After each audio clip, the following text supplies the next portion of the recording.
question Yes. about self-inquiry. Do we have to keep doing it until it stops on its own? Yes. You have to do it until the ego stops. So it will just stop? So, yes, so long as there's any questions or any... Yeah. We haven't yet... When it has come to an end... You won't know it's come. Well, you won't try. In one sense, we can say you won't know it. You, as the ego, won't know it. But that which remains will be in no doubt. So if the mind says, you don't need to do this, because the mind, yes. Who is doing it but the mind, yes. You are to... So long as there is a mind or ego, we need to do it. Another way of putting it, so long as we are aware of anything other than ourselves, so long as we're aware of any multiplicity, anything that appears and disappears, we who are aware of that are the ego. So we need to continue investigating. So because it could be a trick of the mind. Yes, it's all the tricks of the mind. Because so long as there is duality, so long as there's awareness of multiplicity, so long as there's awareness of phenomena, what appears and disappears, that which is aware of all those things is the ego. So the ego has, and so long as the ego exists, it has to continue investigating itself until it is seen that there's no such thing. Then who sees that? That's a question people often ask. The ego obviously can't see its own non-existence, because if so long as the ego is there to see anything, it seems to exist. Our real nature is always aware of the non-existence of the ego, in the sense that our real nature is aware, I alone am. We're putting it in words, now obviously it's beyond words, but our real nature is aware that it itself alone is real, it itself alone exists. So that is, in effect, it knows everything else is non-existent. Not as a thought or a concept or anything, because it's beyond all that. So when we try and talk about these things, we're reaching a barrier beyond which words cannot go. Do you yourself still do inquiry? No, you're perfectly right. Yeah. So long you see me as a person, don't you? Yes. So if I'm a person, who is it who says I am a person? It is the ego. So long as there's an ego, vichara is necessary. For a simple answer to your question, I'm in the same boat as all of us here. The fact that we're here, the fact that we're aware of all this, means vichara is still necessary. Bhagavan says in a later paragraph of Nāṉ Ār,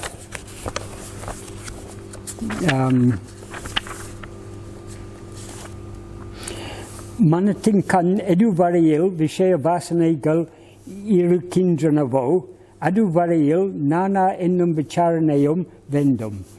What that means is, so long as there are vishaya vasanas in the mind, so long the investigation, who am I, is necessary.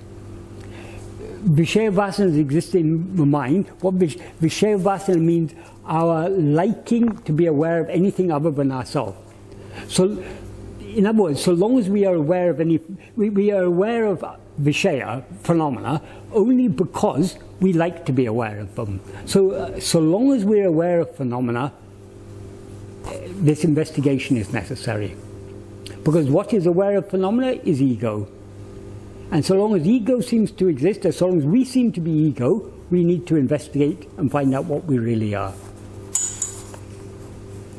So the fact that I still have that question means I still have to... Yes, yes. Yeah. The fact that you're still aware of anything, any phenomena, so long as you're aware of the world, any world, whether this world or world in a dream, any world, vichara is necessary. Until you are aware of nothing other than pure, immutable, infinite, unbroken self-awareness, so long the investigation, who am I, is necessary.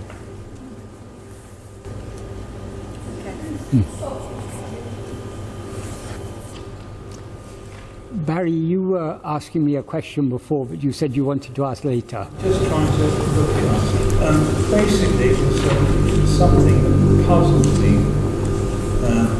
Oh, here it is.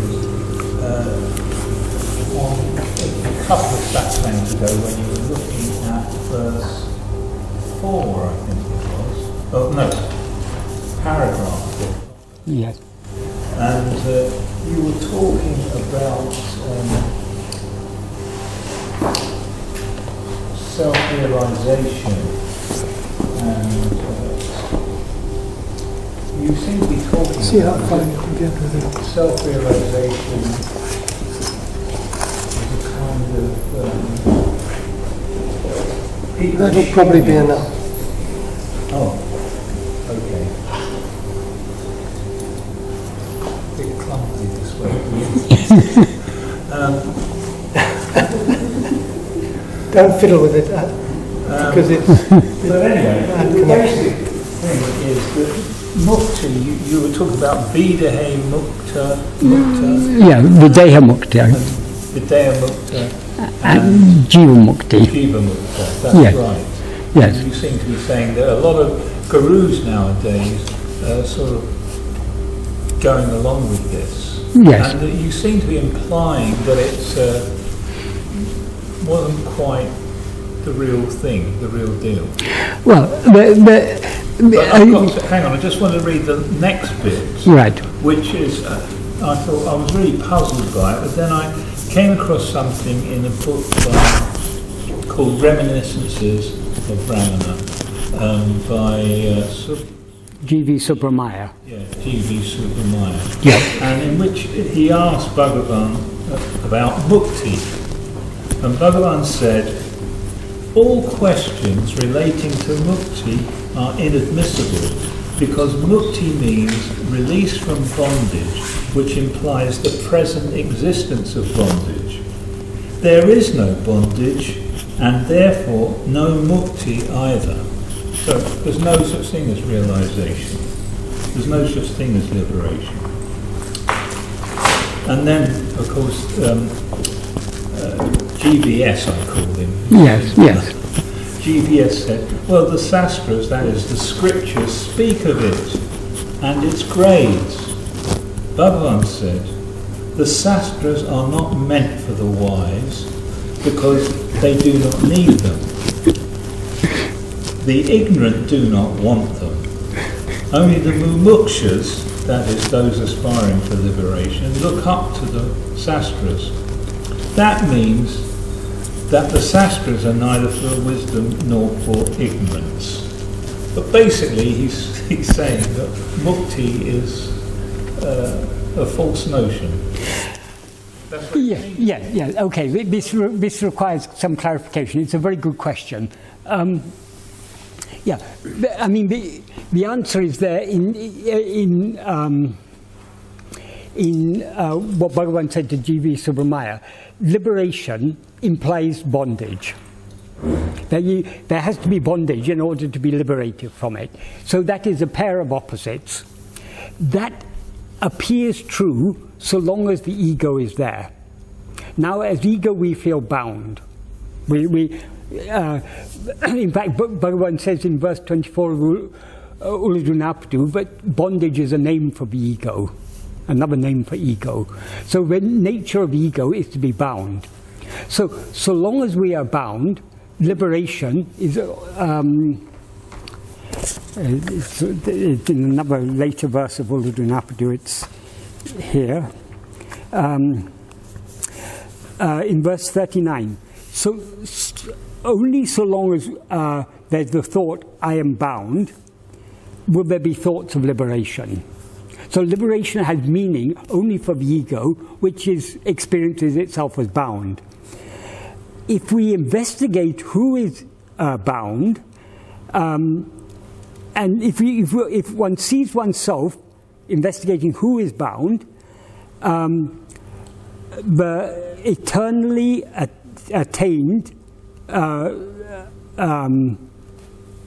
one will remain as the eternally attained muktan.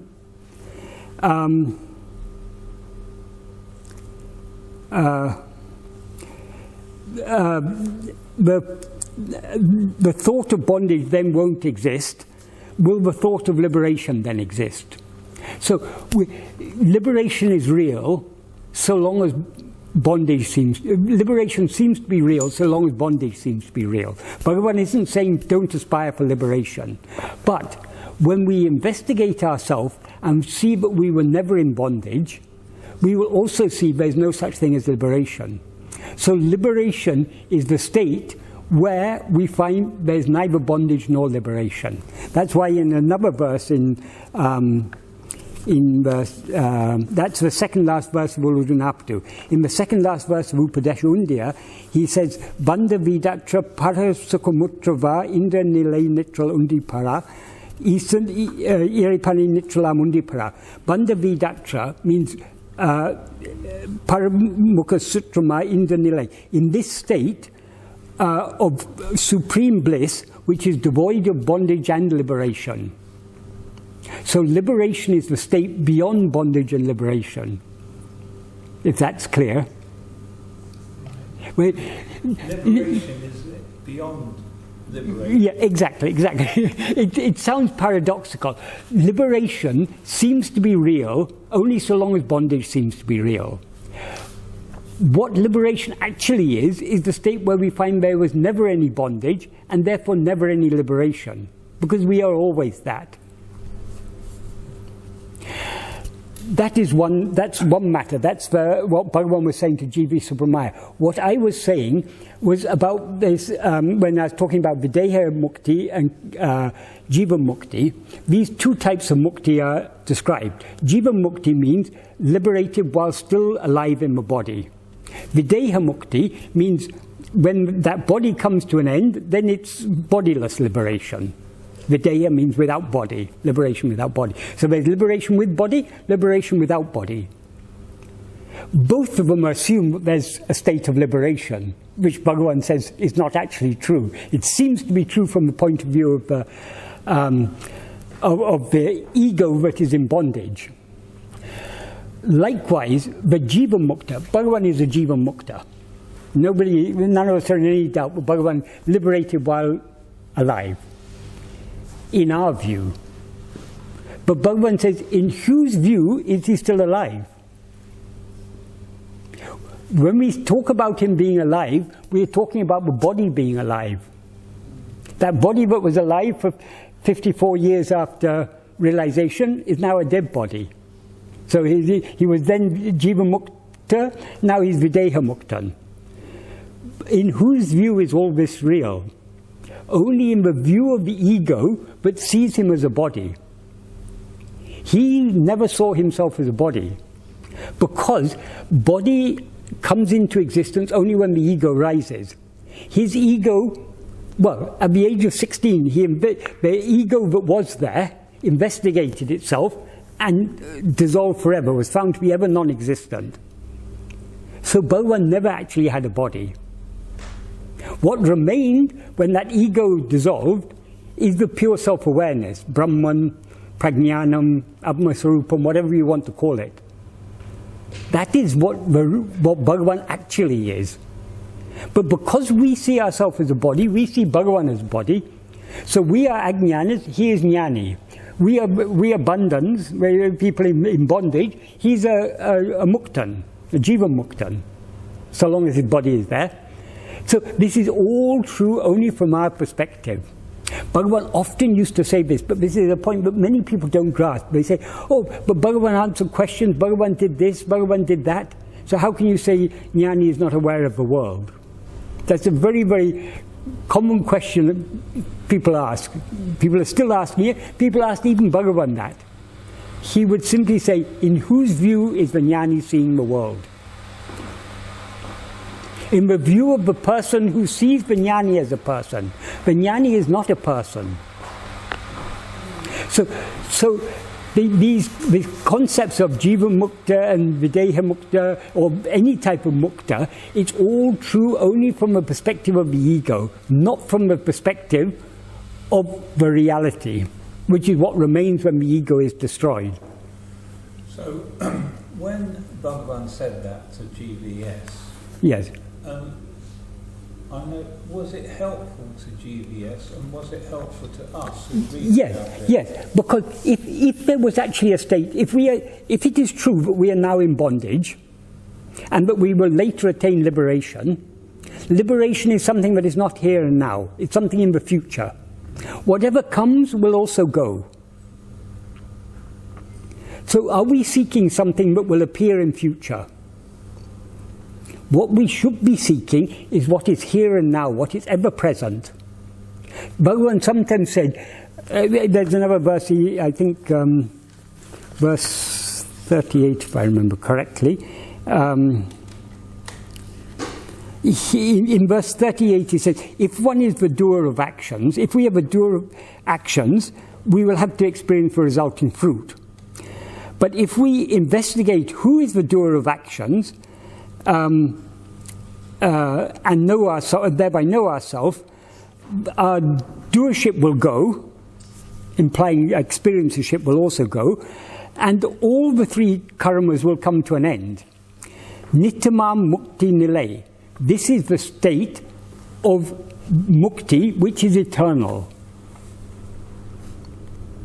If liberation was something to be attained in future, it would come and it would one day go. We want something that is eternal, so it has to be here and now. So what we call the state of liberation, that state is present even now. All we have to do is to see ourselves, and we will see that we are ever liberated. We were never in bondage. If we were once in bondage, we can fall into bondage again. But bondage is only for the ego, which seems to exist only so long as it's looking outwards. If it looks back within to see itself, it disappears. And what always exists, which is the eternally liberated pure self-awareness, alone will remain, as it always is. Even now that alone exists. But it doesn't seem to exist alone because we seem to be this ego and therefore seem to see all these phenomena. We have to remove the ignorance. Yes. Bhagavan often said, there's nothing to be attained. All that is required is to lose not to gain anything, to lose everything. How do we lose everything? Everything comes into existence with the ego. It seems to exist only in the view of the ego.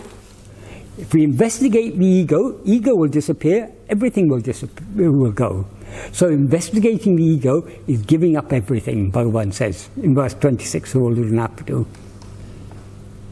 That is what is required. That is what is called liberation, jnana, kaivalya, mukti, so many names it's got. But all it is our real nature, which is here and now. But simply being told it's here and now is of no use to us unless we investigate ourselves. The whole purpose of all Bhagavan's teaching have one purpose, to prompt us to investigate ourselves. Take a simple thing. In Upanishads, there are several Mahavakyas. The four main Mahavakyas are, you are that, I am Brahman, this Atman, this self is Brahman, and Brahman is Prajnanam Brahman, pure awareness is Brahman. These are the basis of the whole Advaita philosophy. But this is the starting point. So we're told initially, you are Brahman. Then if I'm Brahman, but I seem to be this body, no, then you're told, no, if you analyze yourself, you're not this body, you're not this mind. Because body and mind appear and disappear, you're here constantly. So, I am not this, I am that, is the basic conclusion, I mean, the initial conclusion of Advaita.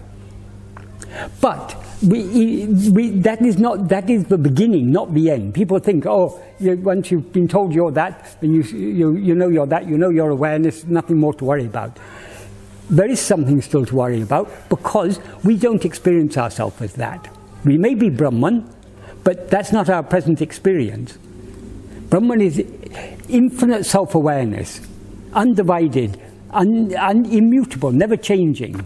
But we're constantly we're experiencing change, we're experiencing multiplicity, so we're not experiencing ourselves as Brahman.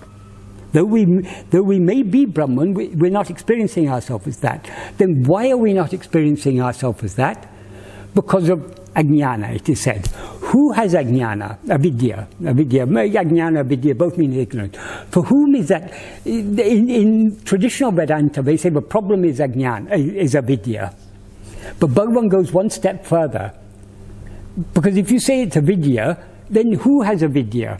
After Shankara, there were two schools among Shankara's followers. One school said, because they started asking themselves after Shankara, then for whom is this avidya? One group concluded avidya must be for Brahman, because the fundamental cause of of everything is avidya. So the jiva comes out of avidya. So it can't be the jiva that has avidya, it must be Brahman that has avidya. The other group said, no, it can't be, Brahman is immutable, Brahman can never be ignorant, therefore it must be jiva. But this first group said, no, how can it be jiva? Jiva comes because of avidya. Bhagavan has simplified the whole thing. For whom is avidya? It's only for ego. What is called avidya is the very nature of the ego. The ego is a wrong awareness of it. When we are aware of ourselves as this body, when we're aware of ourselves as anything other than that pure infinite self-awareness, that is ego. That mistaken self-awareness is ego. That is what is also called avidya or ajnana. So ajnana is nothing other than the ego. So the problem is, according to Bhagavan's analysis, the root problem is ego. Because we have risen as this ego, we are not aware of ourselves as that. So how to become aware of ourselves as that? Remove the ego, and what remains is awareness of ourselves as that. So Bhagavan has simplified things so much.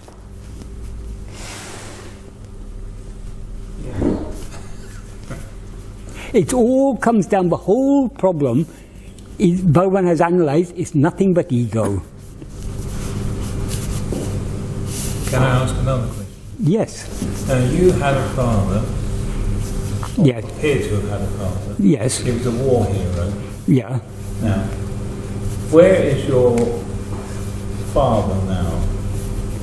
I mean, how do you help your father? You know he's dead. If you were a Catholic, and you were at one time, Yeah. you would say prayers to have that he has a speedy release from purgatory and enters into heaven. Right. Right. Now, what have we got that we can do, or is that just to help our dead relatives, or is that just a silly question? Not only I had a father in this state, I also had a father in dream. In dream. Every time I dream, Yes.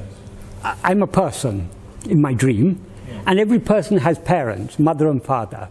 So in dream also I have a mother and father. When I wake up from a dream, do I worry about my mother and father in dream? What has happened to them? All the other people we see in a dream seem to be real so long as we're dreaming, because we, the ego, seem to be a person in dream. All the other people also seem to be egos, also seem to be souls, or whatever we call it. So, so all those other, but when we wake up from dream, we know all those other people are just our own fabrication, a figment of our own imagination. According to Bhagavan, all the people we see in this waking state are also a figment of our imagination. Not only all the other people, even the person we now take ourselves to be, is itself a figment of our imagination. Michael is no more real than Barry. Both Michael and Barry, both are figment of the imagination of the one who sees them. So who is that one who sees them? That is ego. That is the one ego. According to Bhagavan, there's only one ego.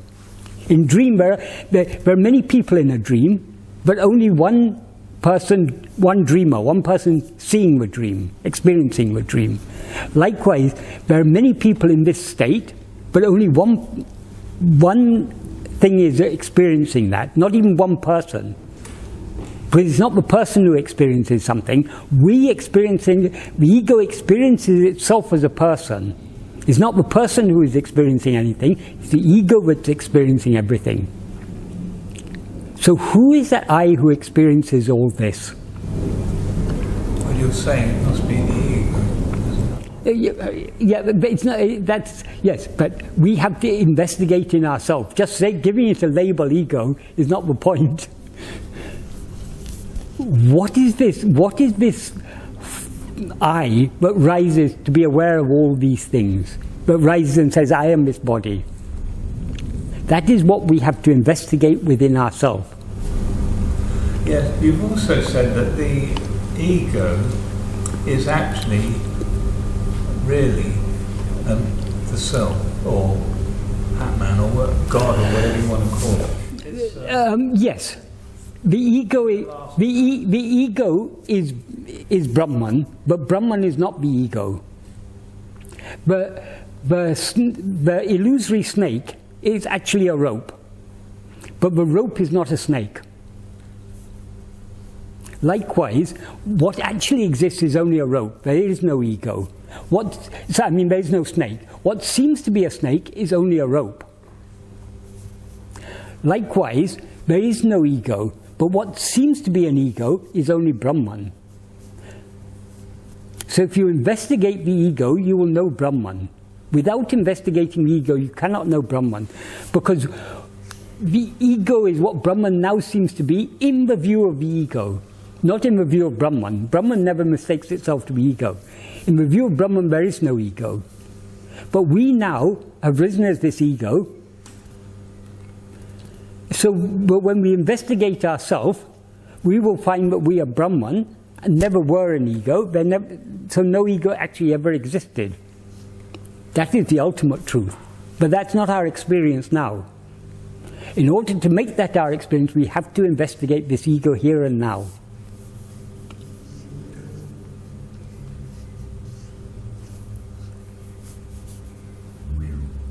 Exactly. People think Bhagavan is nice fatherly figure, very nice, kind to everyone, but the philosophy he's given us is a real bombshell. It undermines all that we believe. But we cannot know what Bhagavan is saying is true until we investigate and verify it for ourselves. As far as we know, do we know whether we're dreaming or awake now? There's no conclusive evidence anywhere. There's no reason we have to believe whether this is a dream or whether it's actually a state, whether there's actually a world out there, actually people out there. How can we know which is true? We've no reason to believe that anything exists independent of our perception of it, but we cannot be sure that nothing exists independent of our perception of it until we investigate ourselves and find out the truth of the ego, in whose view all these other things exist.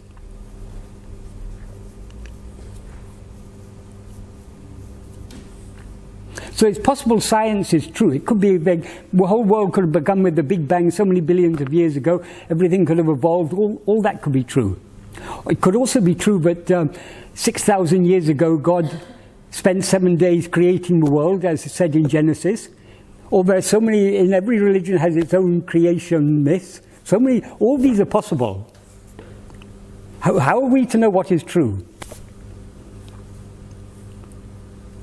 The only way to know the truth of all these things appear to whom? To me. Then who am I? Only when we know the truth of the perceiver can we know the truth of the perceived.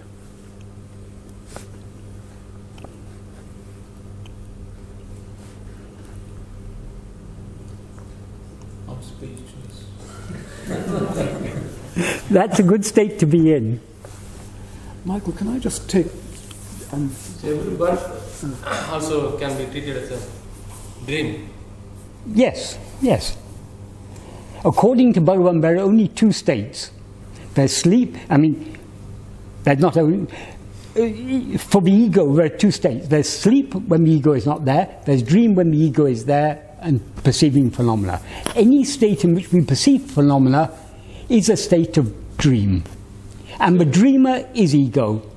If the ego investigates itself, it will be found to be non-existent. Then what remains is the eternal sleep, which is our real nature. That is the only real state. Okay, so since everything, so we, through our awareness, we come to know that it's just like a dream, or it's a dream. So don't take everything as serious. But so long as we're dreaming, the dream always seems to be real. The reason is, in a dream we always experience ourselves as a body. Because we are real, that's one thing that is undoubtedly real is ourself. Because we couldn't be aware of anything if we didn't actually exist. So we actually exist. Real means what actually exists. Unreal means what doesn't actually exist but seems to exist. So we are definitely real. When we experience ourselves as a body, body seems to be real. The body is part of the world. So this body can't be real without all these other things being real. So whatever state we currently experience always seems to us to be real. It always seems to be the waking state. When we're dreaming, we seem to be awake. The body we experience as ourself in dream seems to be ourself. It seems to be real. Therefore, the whole world seems to be real. As soon as we wake up from a dream, so that is, as soon as we leave one dream and come to another dream, our identification with that dream body is cut. As soon as our identification with that dream body is cut, we instantaneously recognize that that was just a dream, just our own mental fabrication. Okay. So we don't, after waking up in the morning, waking up from a dream, we don't sit there and wonder, was that dream real or is this real? We immediately, this is real, that is unreal. So that means that it becomes meaningless, like why we actually taken a birth, something like that. It's all meaningless, yes. So there's no point in going and saying that why we actually took a birth. What is our purpose? Well, when people ask Bhagavan, why did we take a birth? How did Maya come into existence? What is my purpose of birth? Yeah. In this time. He said, first see whether you're born, and then come back and ask me this question. What is taking birth? This body is born. If we are this body, we have taken birth. But are we this body? So who is that I who now experiences itself as I am this body? Investigate that I. That will disappear. Along with it, the body, world, everything will disappear. What will then remain is what is real, which is pure self-awareness.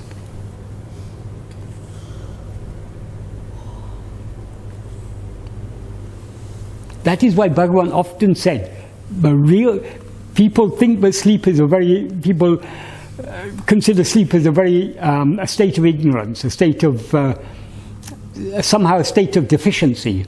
Bhagavan said, actually sleep is the perfect state. All problems occur only in waking and dream. The only problem with sleep is we come out of it. But that is not a problem in sleep. It's only when we come out of it that it's a problem. So all problems are only for the ego, which doesn't exist in sleep. So if it doesn't exist in sleep, why does it seem to exist now? So it needs to investigate itself to know the truth of itself. The truth of itself is but it is nothing but the pure and infinite self-awareness, and was never a body or anything. In other words, there never was any ego, there was only pure self-awareness. It's such a simple and neat philosophy Bhagavan has given us. But we can use this philosophy to question any other philosophy. We can question everything with this philosophy. But we cannot, no philosophy can ever reach a resolution. The only way to resolve this, the only way to be sure whether all this world, does it exist independent of my perception of it or not, the only way is to know the truth of the perceiver. The perceiver is the ego. If we investigate the perceiver, who am I who sees all this? According to Bhagavan, the ego will then dissolve back into its source and will be found to be actually ever non-existent, because what exists has always existed and has never undergone any change whatsoever. Our real nature is, Brahman is immutable. It doesn't undergo change. It doesn't succumb to vidya and then come out of vidya. It doesn't have bondage and then liberation. For Brahman, it's eternally liberated. Even to say eternally liberated is meaningless, because liberation has a meaning only if you talk of bondage. That's what the question we were talking. Only if bondage is real, then liberation can be real. If bondage never existed, then there's no liberation. But from our perspective, we can say, relatively speaking, it's eternally liberated. In other words, it was never in bondage. That is our real nature. That we can discover only by investigating ourselves. But Bhagavan didn't ask us just to believe this and have it like a religious faith. Bhagavan insisted, all that Bhagavan has taught is absolutely useless unless we put it into practice, unless we investigate ourselves. His teachings have no purpose, no meaning at all. So we have to investigate ourselves in order to verify the truth of what Bhagavan said. So all religions ask us to believe something, don't they? Every religion is a system of belief. Bhagavan is quite the opposite of religion. Bhagavan asks us to doubt everything, to question everything, even to doubt the doubter. That is, to doubt the reality of ego that rises to doubt all other things. So Bhagavan's path is not a path of faith, it's a path of radical skepticism. Questioning everything. But not wasting our time questioning all these other things. Question the root of everything. That is the ego.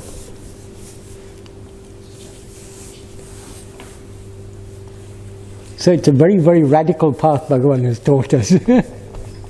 You go and preach this outside. Go to the churches or mosques or temples and preach this. No one will throw stones at you. Same problem Jesus had. Human existence is essential to attain that state of self-realization. So we are just a vehicle for consciousness to become aware of itself. To that extent, life of this birth is not meaningless. Yes, yeah, we can give it a meaning. If we can make this life meaningful by investigating who we are. Yes. That's the main factor. But even though it is generally said a human birth is necessary, that is not always the case. Because Bhagavan very clearly said Cow Lakshmi attained liberation in that lifetime. So, and there are stories in Puranas about Gajendra Mukti and all that. So it is, generally speaking, human birth is precious. Why human birth is precious? Because in the human birth, as human beings, we experience clearly three distinct states: waking, dream, and sleep.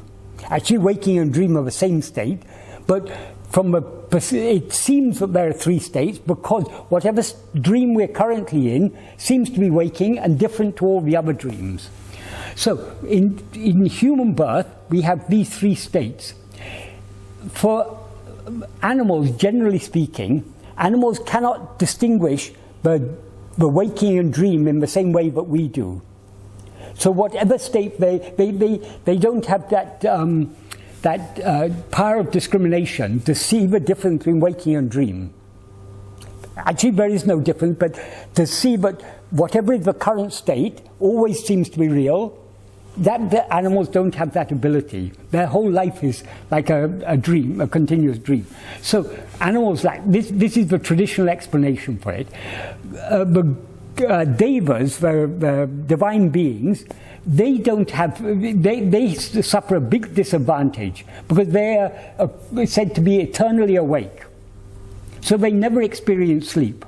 So it's like being in a constant dream. So in human birth, we have all these three states. This allows us to discriminate and understand that we are not what we seem to be. We are not the body and mind that we seem to be.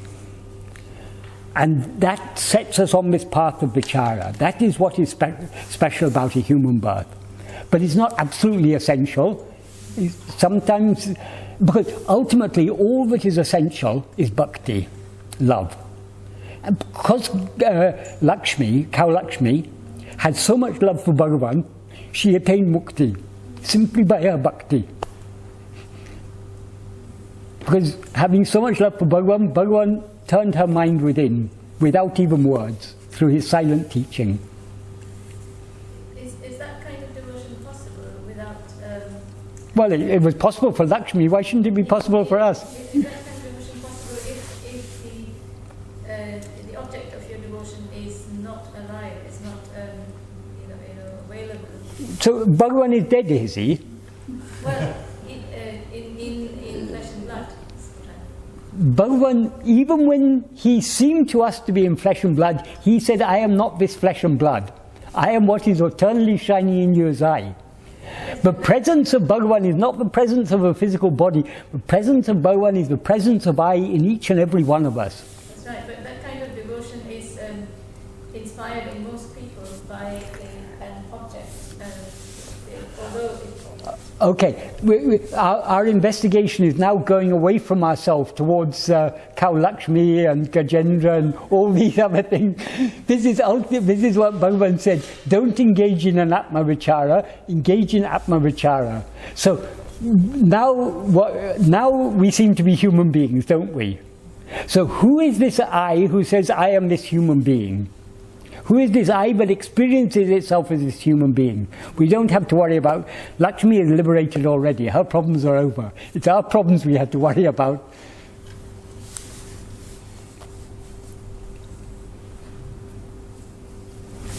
Can I say that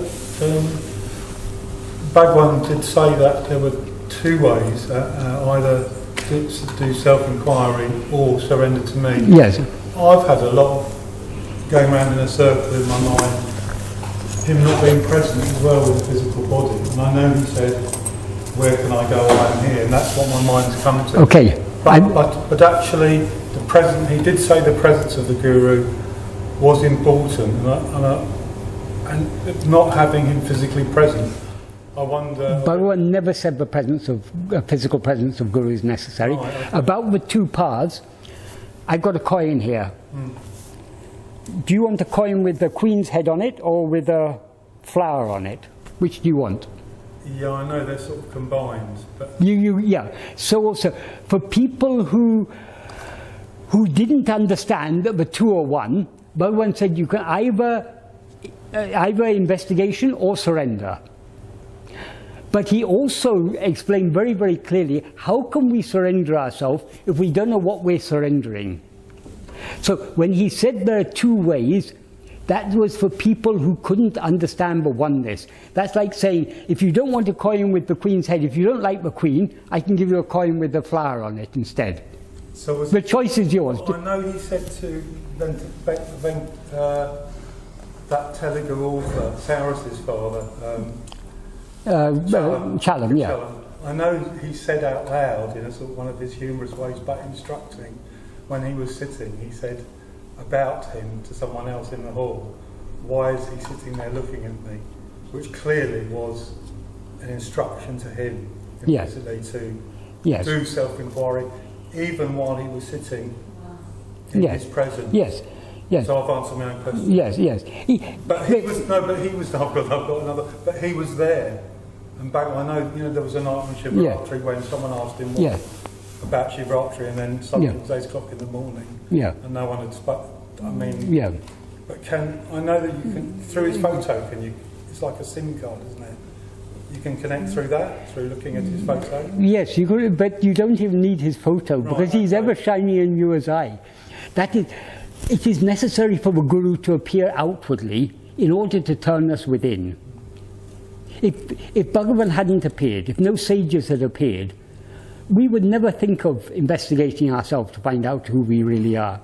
Our attention would always be... So Guru is necessary to tell us to turn within. Right. But there are some people who are not ready to turn within, so they cling to the outward form of Guru. Right. So all these people who say presence of Guru is absolutely necessary. It may be necessary at a certain stage of development, but we have to go beyond that.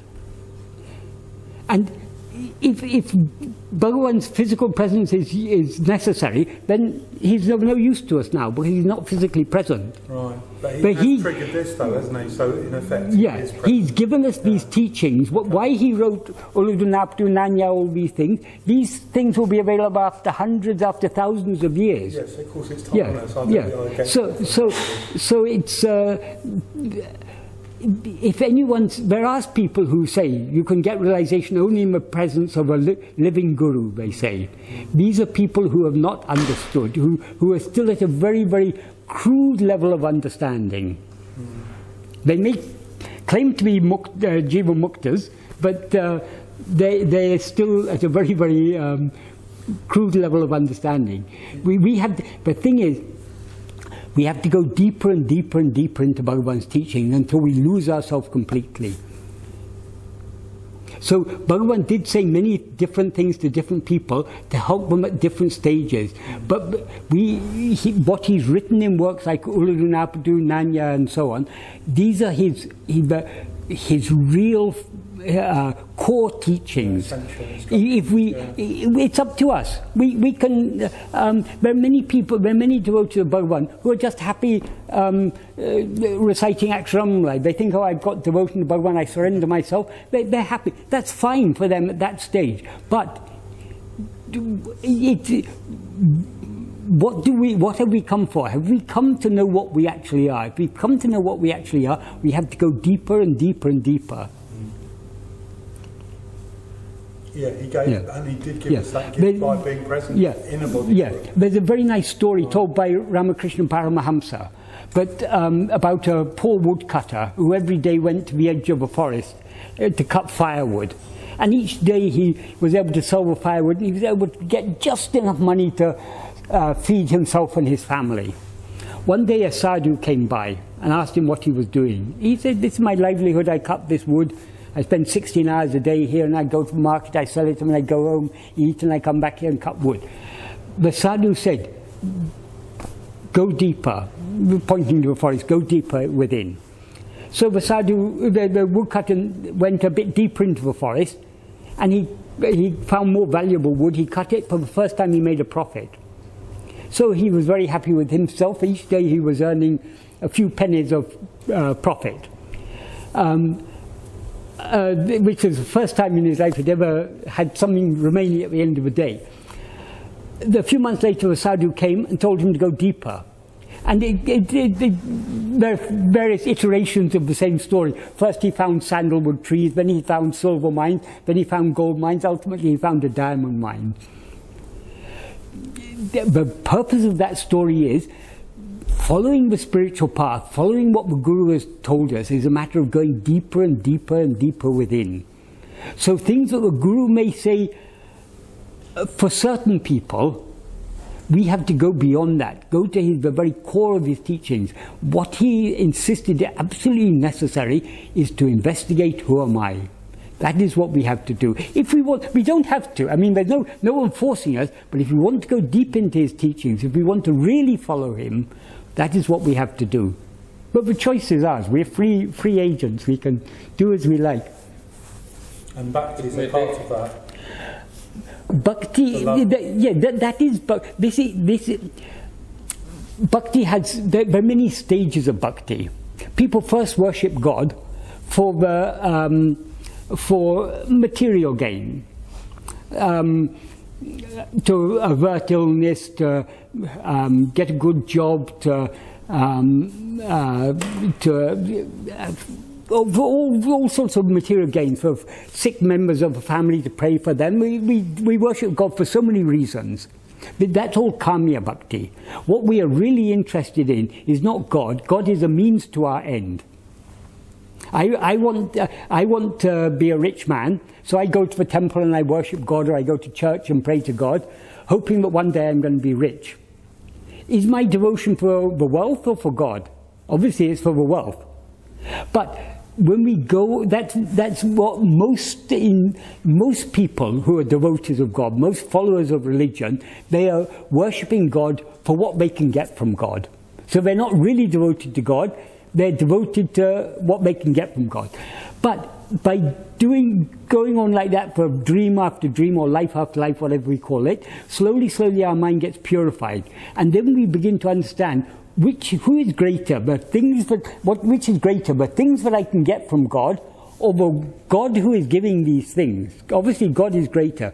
So instead of asking all these things, why not ask God to give himself to me? So we then start, that's when real devotion starts, when we no longer are worshipping God for the sake of anything else, we're worshipping God for the sake of himself. We have love for God for God's sake, not for the sake of anything else. That way our mind is slowly purified. But as our mind gets purified, we get more and more longing to know God. Then God appears as Guru and says, I am not outside you, I am shining in you as I. If you want to attain me, turn within. So so Bhakti has many stages. The final stage of Bhakti, the final what do you call it? The final leg home. The final stretch. Final stretch is vichara, because God doesn't exist outside us. God is what is shining in us as I. Yeah. So to know God, we have to turn within. So this is the culmination of bhakti. The final stages of bhakti is this path of vichara. I've got it. It's the same as what Jesus was saying, wasn't it? Love thy neighbour as thyself. So yeah. Self is yeah. love. Yeah. Yeah. And worship yourself in the heart of God. How can we love our neighbour as ourselves so long as we see our neighbour as other than ourselves?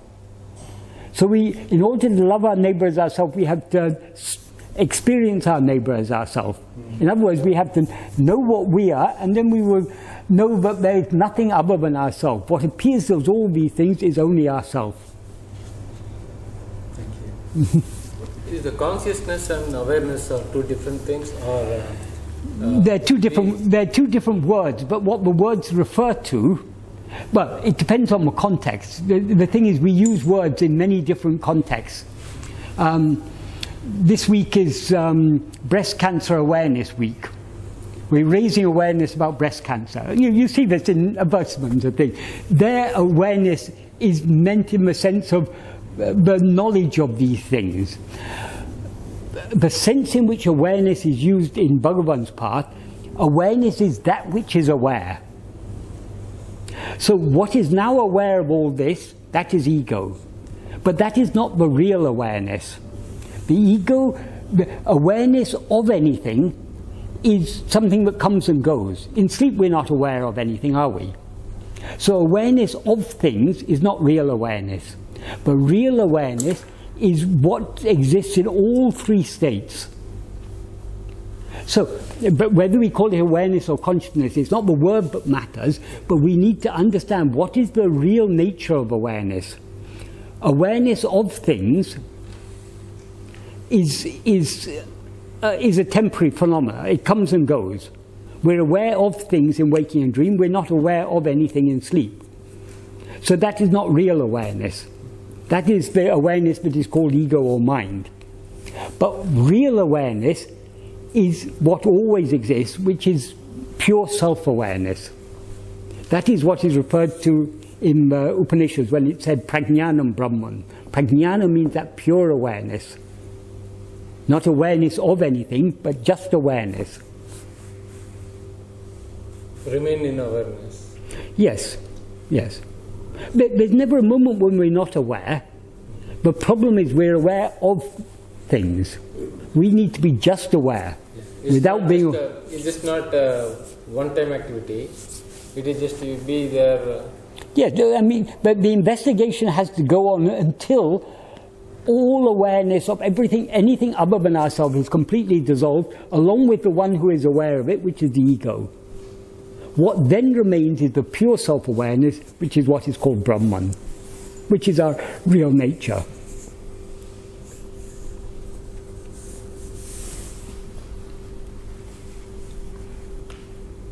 Michael, could I ask something? May I take you back to something you said in answer to Barry's question about people being unable to grasp the fact that Bhagavan could never see anything.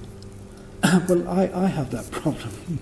I can't quite get this, but I think it's very important to get it. My understanding, for what it's worth, is that Bhagavan, I mean, insofar as he was a human being, we just saw his body and we assumed that he was a body, but we don't actually know what he was. Insofar, hang on. But I think that it seems to me that he both saw and didn't see. It seems, because he acted as a normal human being, interacted as a normal human being with everybody else, that he did see things perfectly. In fact, he saw things much more clearly than anybody else did. But that he didn't take what he saw as real. I think it was in that sense that he didn't see. No. But what's your take? As a human being, as a person, Bhagavan was aware of the world like everyone else. He engaged in activity. He wrote Uludnapadu, he wrote Nāṉ Ār, he answered people's questions, he went to the kitchen and cooked idlis, and all these things, as a human being, he did. Yes.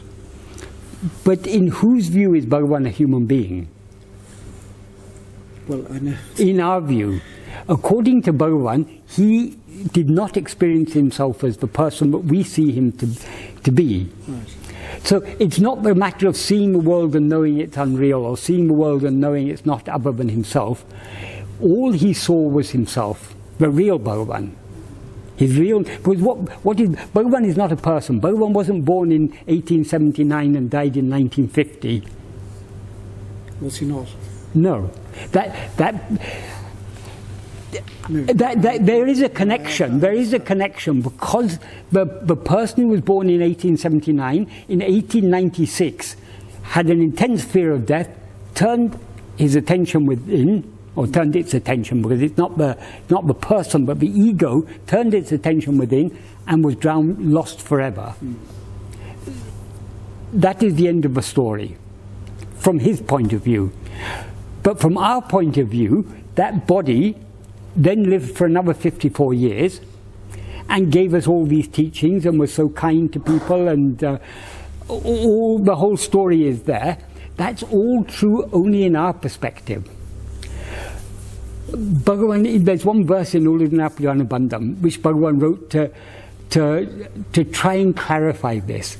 He said, just like a person sleeping in a bullock cart is not aware whether the bullocks are moving, or whether the bullocks are standing still, or whether the cart has been unyoked, so also the jnani who is sleeping in the body is not aware of the activities of the body, the body being quiet, or the body being in nishta. So nishta means like in samadhi, when Bhagavan was sitting in Patsalingam unaware of anything.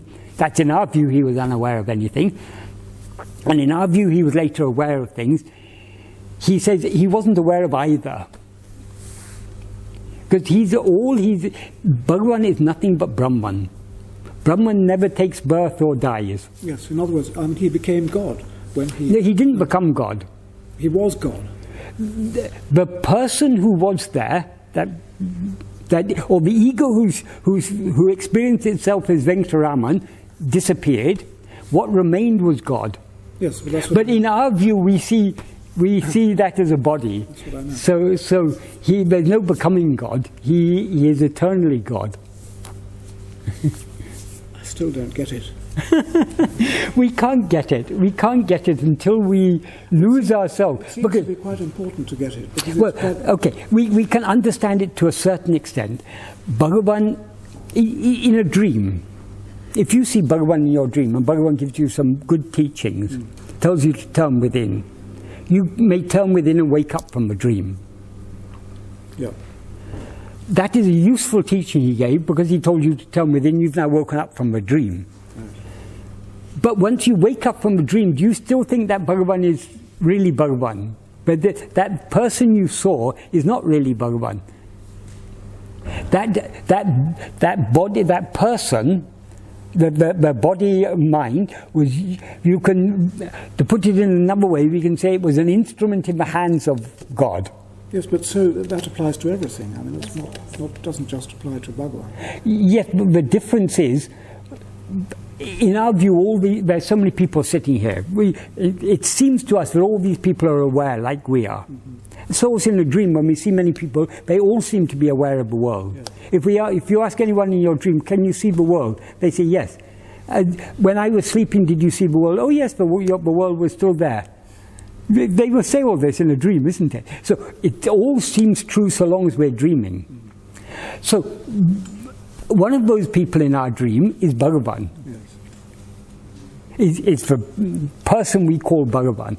That person called Bhagavan tells us, if you want to know the truth, turn within. And we say, oh Bhagavan, we're so grateful to you for giving us this very valuable information, so we want to be devoted to you. He says, what do you mean by being devoted to me? No, Bhagavan, we want to hold your feet. He said, this is not my feet. My feet are shining in you as I. So Bhagavan is constantly trying to turn our attention back towards ourselves, because the outward form of a guru is unreal. Even his teachings are unreal. Yes. His teachings are true but unreal. But if it's true, all that Bhagavan has taught us, then all of this is unreal, including his teachings, including Bhagavan himself, including the person that we call Bhagavan, is all unreal. Yes, I get all that. That's fair enough. So it's that's why Bhagavan always said, in whose view? It's all in our view that Bhagavan seems to be this person. In our view that Bhagavan seems to be seeing the world.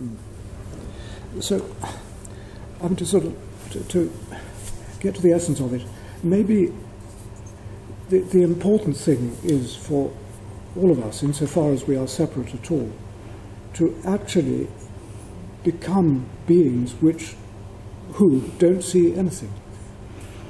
Yeah, go to sleep, in other words. Yes. But don't go to the sleep that you come out of, because the sleep we go into every day is good. It gives us some rest. No, it's a waking sleep. Yes, but what is meant by waking sleep? Waking sleep is the sleep where we never come out of. That waking sleep is the sleep in which the ego hasn't just temporarily subsided. It's the sleep in which the ego has been dissolved forever. Yeah. And that waking sleep is our eternal state. Yes, I get all that. Okay.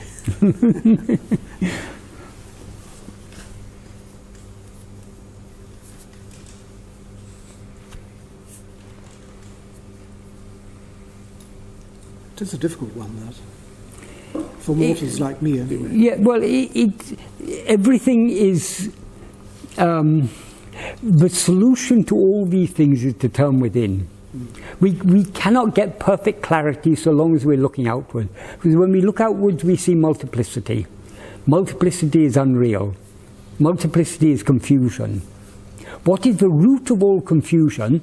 We confuse ourselves with a body. And so we confuse Bhagavan with a body. Do you see anything?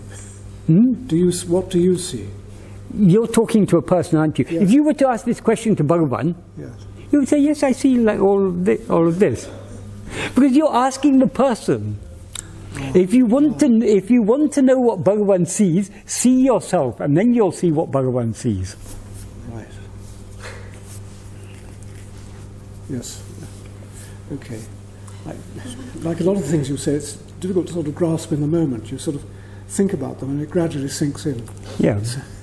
But the best way, and it's important for us to think deeply about Bhagavan's teachings. That's what's called manana. Simply reading the teachings, we're not going to understand much. We need to think deeply about it. That's called manana. And we have to think in a way to understand why Bhagavan said like this, why he said like this, how it all fits together, and why it is reasonable for us to believe all these things. That is called manana. But to get the real clarity, the real understanding, practice of Atma-vichara is absolutely essential. The more we put this into practice, the more all his teachings will become clear to us. We will understand his teachings to the extent to which we put them into practice. And then things which previously seemed puzzling will seem very, very clear. Yes.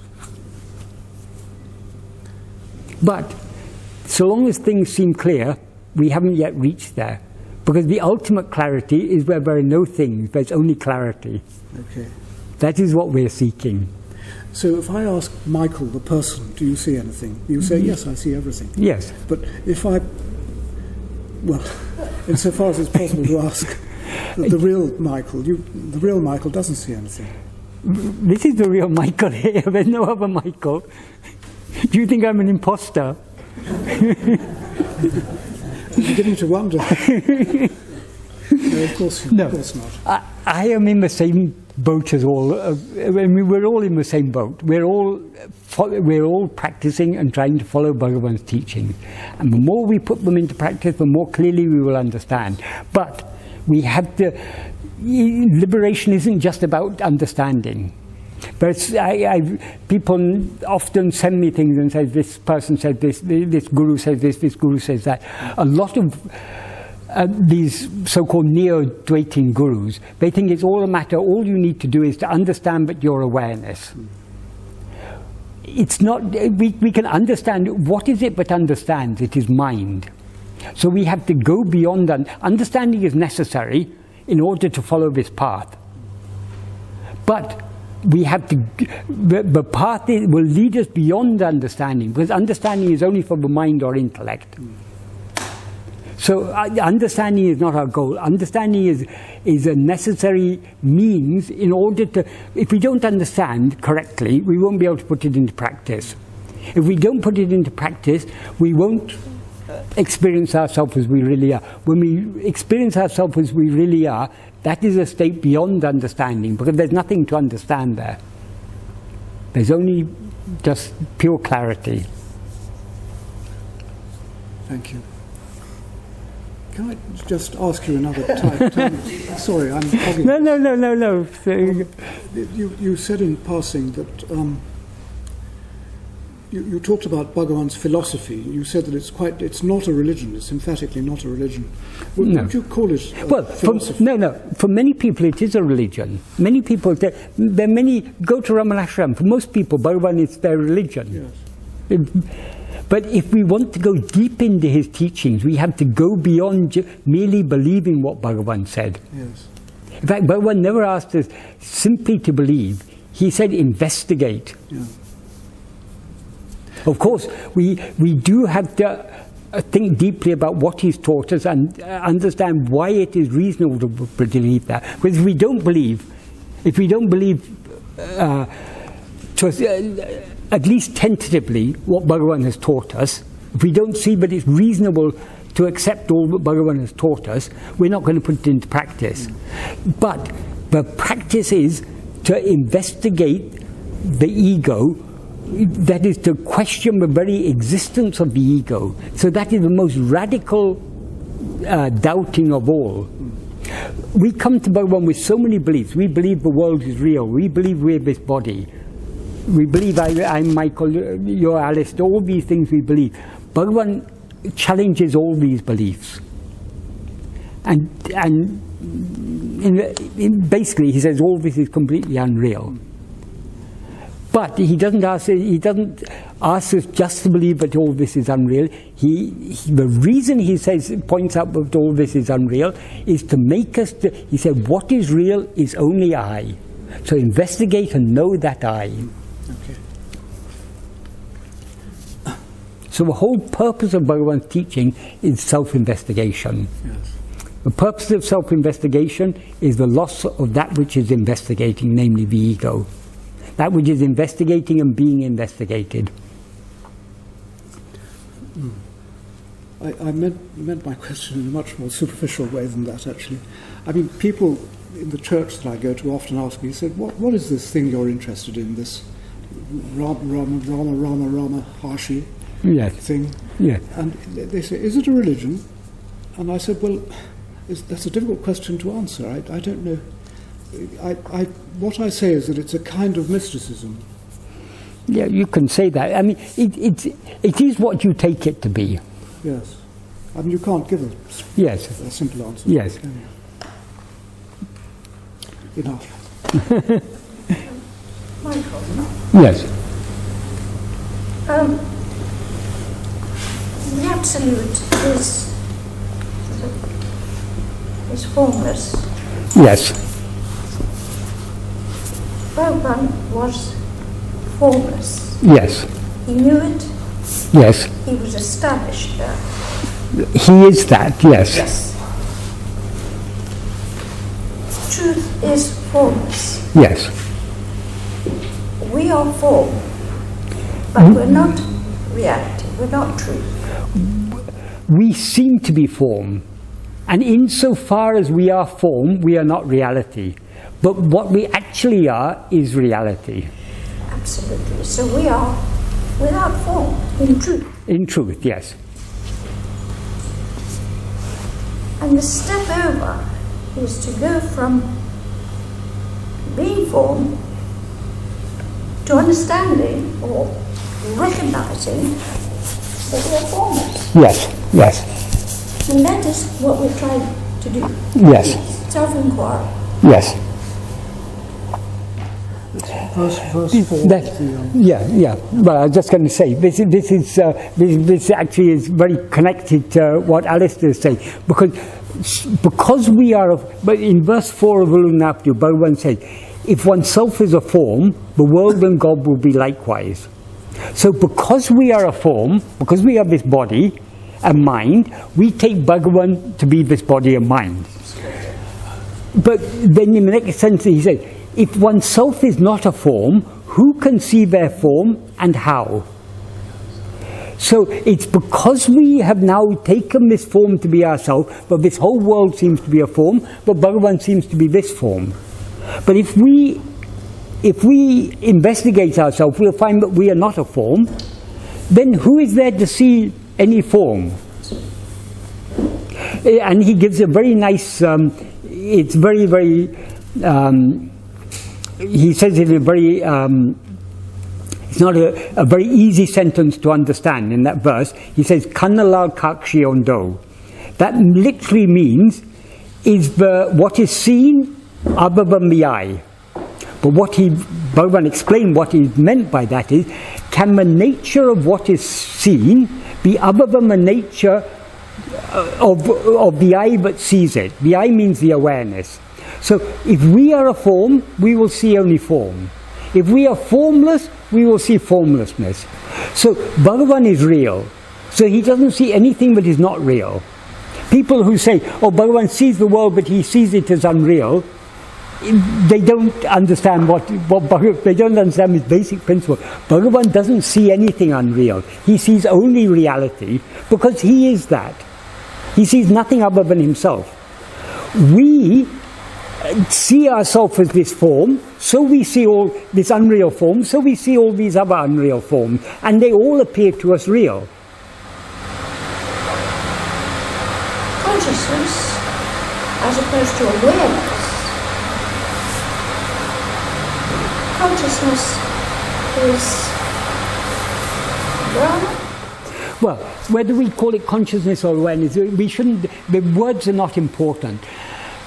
As I was explaining a little earlier, what we take to be awareness or consciousness is our awareness of this world. We think waking and dream are two states of awareness. Sleep is a state of no awareness. That's a general understanding, because we take awareness to be awareness of phenomena. Bhagavan had used the term in Tamil, Sutarivu. Arivu means awareness. Sutarivu means pointing awareness or showing awareness. What he means by pointing awareness or showing awareness, which he said is the nature of the mind or ego, that is awareness of things. But the real awareness is what he calls Sutatra Arivu, that is the awareness that is devoid of any pointing. Literally it means. That means the awareness that is not aware of anything, but is just awareness. Like the awareness we experience in sleep is Sutatra Arivu. It's awareness without any awareness of phenomena. That is our real nature. So the awareness is one, but when awareness seems to be aware of other things, that is, the term I usually use in English is transitive awareness. Because transitive means what? A transitive verb is a verb that takes an object. So transitive awareness, that which, when we rise as the ego, we become transitive awareness. We are aware of things. When we remain as we are, we remain as intransitive awareness. We're not aware of anything, we're just aware. It's not that there are two different awareness, but the real nature of awareness is transitive awareness. Intransitive awareness is the real nature. Transitive awareness is a false appearance. It is tied to the ego. Yes. Bhagavan often used this term Sutarivu as a term to refer to the ego. The very nature of the ego is to be transitively aware. The ego never exists or stands without being aware of things other than itself. So that's a very, very important clue Bhagavan gave us for practice. The very nature of the ego is to be aware of itself and other things. The very nature of ourself is to be aware of itself alone. So a journey is in perpetual consciousness. Well, the journey is there only for the ego. When the journey is the ego turning within. When the ego has turned within and merged back in its source, there is no journey then. Then that is what is ever there. No movement, no... So they're in perpetual,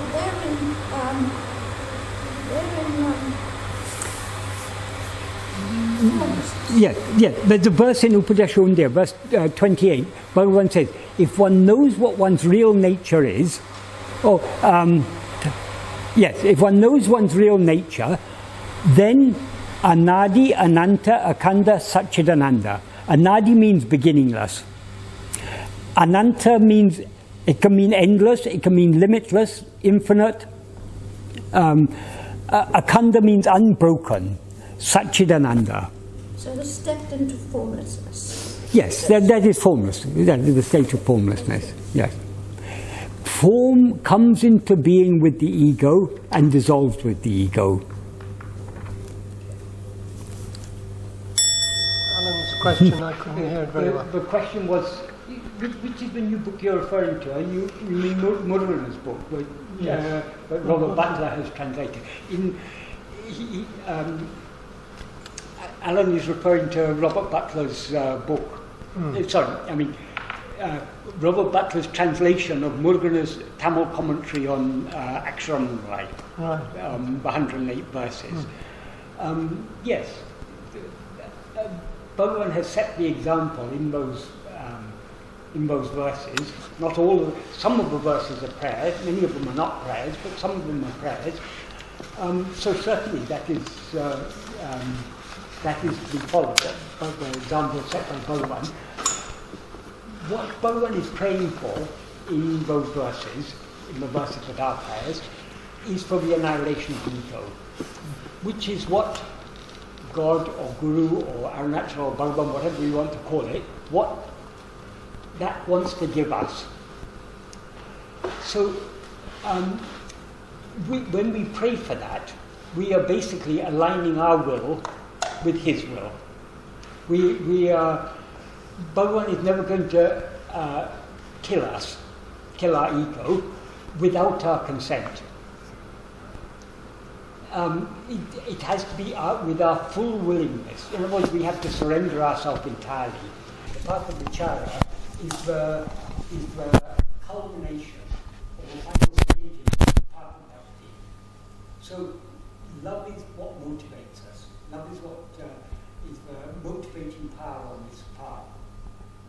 So that willingness to surrender ourselves is absolutely essential. So by praying to Bhagavan to annihilate our ego, we don't do it wholeheartedly, unfortunately. If we did it wholeheartedly, our ego would be finished then and there. But we are not yet ready to let go, but we want to let go. So we're praying for Bhagavan's help to enable us to let go. So it's all part of the same journey. I mean, ultimately, whole spiritual path, particularly the path of the Chakra, is all about, it's an internal battle of our will. We still have Vishaya vasanas, desires, attachments to the things outside ourselves. Things outside means things that are other than ourselves, including body and mind. They're all other than ourselves. And at the same time, we have at least a little love to know what we actually are. So our will is divided. So slowly we are trying to strengthen our love to know ourselves and weaken our desire for other things. In other words, we're trying to strengthen our bhakti and our vairagya. Vairagya is a freedom from desire for other things. So that's what the whole spiritual path is about. Every moment we are faced with a choice. Either we attend to other things, we follow whatever phenomena may appear before us, or we turn our attention back towards ourselves. So the choice is ours from moment to moment. So everything we can do to strengthen our love to go within, and to the extent that our love to go within is strengthened, our desire to go outside is weakened. Whatever we can do for that is going in the right direction. So prayer is a part of that. So it is not something other than this. It is all part and parcel of the same process. Because we want to turn within. But because we still have strong desires, our mind keeps on jumping outwards. So sometimes we feel helpless in this battle. Our Vishaya vasanas seem to be much stronger than our Sat vasana. So we pray to Bhagavan for help. It's a natural thing to do. And that path has been that has been very, very clearly approved by Bhagavan in the prayers that he has sung in Akshram and other hymns. In verse 7 of Arunachal Navamani Malai, for example, he sings, Ennam eduvo adusevai, kannai yundran karalinail, kadal peruke taravaye. That means, do whatever you will, only give me ever-increasing love for your 2 feet. So all Bhagavan's prayers are, he prays in different ways, but they're all prayers in the same direction.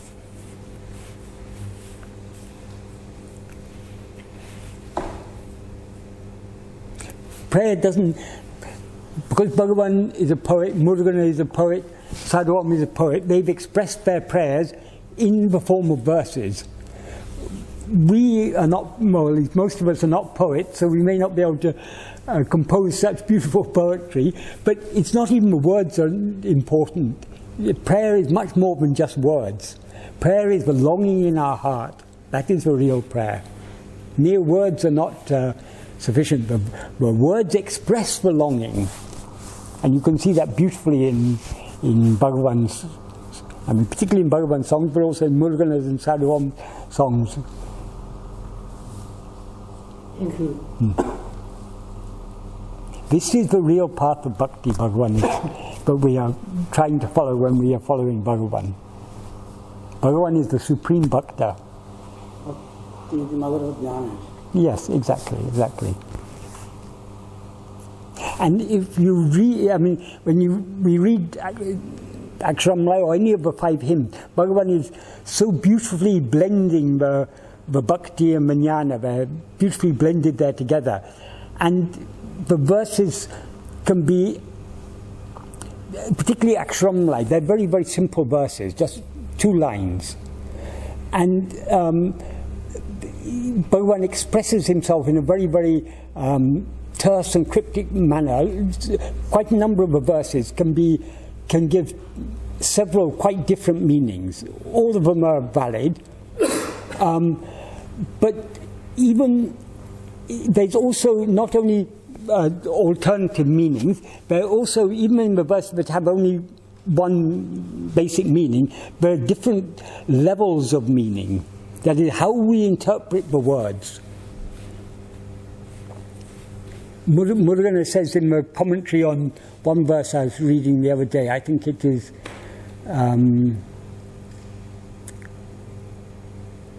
I can't remember which verse it is. It's one of the ones in the 90s.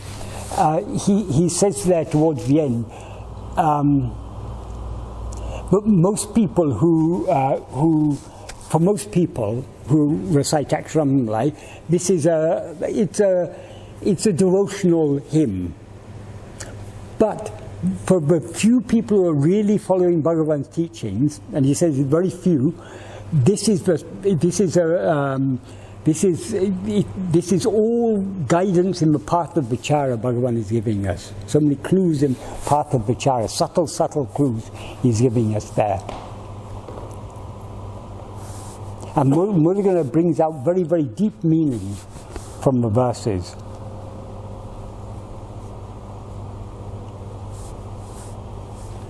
Michael, is it true that on the subject of prayer, Bhagavan, I mean, he was in favour of the type of prayer that you're saying, please increase my love and understanding, my devotion, but not asking for prayers. Bhagavan, please help me to get a better job. Get rid of so-and-so who's causing me a lot of trouble. Yes. Those sort of prayers he didn't like. No, it's not that he didn't like. Bhagavan is beyond likes and dislikes. So many people who were with Bhagavan, they took Bhagavan as God. Yes. In fact, I'd say for the majority of devotees of Bhagavan, Bhagavan is primarily God, not Guru. But that's right, isn't it? Bhagavan has said God and Guru are in truth not different. But the function of God and the function of Guru is different. The function of God is to answer the prayers of the devotees. The function of Guru is to destroy the ego that makes the prayers. So the function of Guru is a is the ultimate function, the ultimate divine function. It's said there are 5 divine functions: Shrishti, Sthiti, Samhara, Tirodhana and Anugraha. That is creation, sustenance and destruction. That all refers to phenomena. The creation of phenomena, the sustenance of phenomena and the destruction of phenomena. Bhagavan has said, actually these are not things done by God, this is the ego that does all these, but then the other 2 functions are Tirodhana, which is veiling, keeping us, all this manifestation is possible only because of veiling. Sure. Because the ultimate function is anugraha, grace. And grace in this context means the removal of the veiling, the removal of ignorance. That is the function of Guru. So the Guru, if we take them as 2 different things, Guru is above God. In essence, they are one and the same, but the function of Guru is above the function of God. That is the ultimate divine function. I think there's a story as well that illustrates that. I can't remember where it was, but it's like if there was God and Guru and I was choose to who I was to bow to. Yes. Yeah, well, Bhagavan has said, it's a verse actually, I think Bhagavan translated from Shankara in Uladu Napadu Anubandham. He says,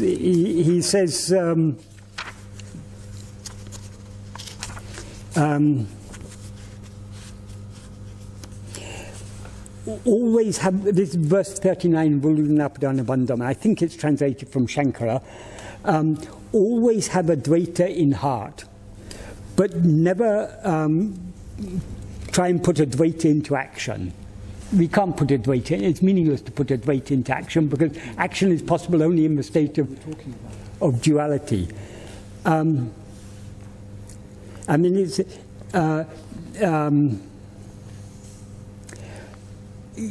it's okay to show a Dvaita in the three worlds. What is meant by the three worlds is the worlds of Brahma, Vishnu and Shiva. Brahma is the creator, Vishnu is the sustainer, Shiva the destroyer. You can go to Brahma Loka, or you can go to Vaikuntha, or you can go to Shiva Loka and say to Shiva, you and I are one. But you should Guru Vinodu Dvaita Mahahadu Adi. It's not appropriate to show a Dvaita to Guru. Perhaps also this in the context of the three levels of reality. The level of practical reality. Yes. Guru is a Guru. Yes. Paramarthic reality. Yes. Yes. In that sense, we have to experience Guru as ourself. That's what he says in the first. Always experience a Dvaita in the heart, but outwardly, like Murugana, Bhagavan had swallowed Murugana. The ego that was Murugana. So Murugana is actually one with Bhagavan, but outwardly, Murugana was always the humble devotee. And there's a verse, I think, in Guru Vachaka Kavai, Murugana is recording what Bhagavan said. I can't remember exactly what the verse is, but the import of it is, just like a husband and wife, in private they are one. But outwardly, according to Indian social customs, the wife is always subservient to the husband in outward appearance. That Bhagavan uses as an analogy. So also, outwardly we should always be subservient to Guru, though inwardly we should experience Guru in our heart as ourself. So, so what was your question originally? It was something about, it was about prayer. Yes, types of prayer being acceptable and not. Oh yeah, but so for many devotees of Bhagavan, Bhagavan is God. But many people who come to the ashram, they come with prayer. People who do Sri Chakra Puja, what is Sri Chakra Puja for? That is now, Sri Chakra Puja is not going to annihilate the ego, it's only for health, wealth, and all these material things. Right. So many people who are devoted to Bhagavan are devoted to Bhagavan, but not to his teachings. Yes. So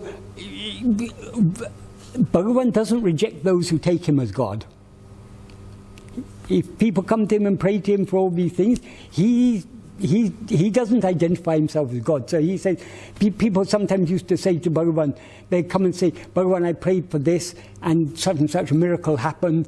This is all thanks to you. Bhagavan said, don't blame me. Your prayer must have gone straight to God. God must have done something. I've got nothing to do with this. Bhagavan never accepted any doership for miracles. But in the view of the devotees, Bhagavan is God, so it's Bhagavan who has done all these things for them. But what have we come to Bhagavan for? God is already there. Why God has appeared in human form as Bhagavan is to give us teachings. So if we want to get the full benefit from Bhagavan, we should at least try to follow his teachings. Yes. In a later paragraph of Who Am I, which we'll be doing later on, in the 12th paragraph, Bhagavan says, Kadavalum Guruvam Unmayil Ver Allah. That is, God and Guru are in truth not other. And then he says, just like what has fallen into what has become a prey in the jaws of a tiger, cannot return. Likewise, those who have become a prey to the glance of the Guru's grace will certainly be saved by him and will never be forsaken. And he puts a semicolon there, that's the end of the sentence, but instead of putting a full stop, he puts a semicolon, and then he says, Eninum Guru Katya Varipadi Tavaradu Nadika Vendum. That means, however, it is necessary to follow without fail according to the path shown by the Guru. So we've come to Bhagavan.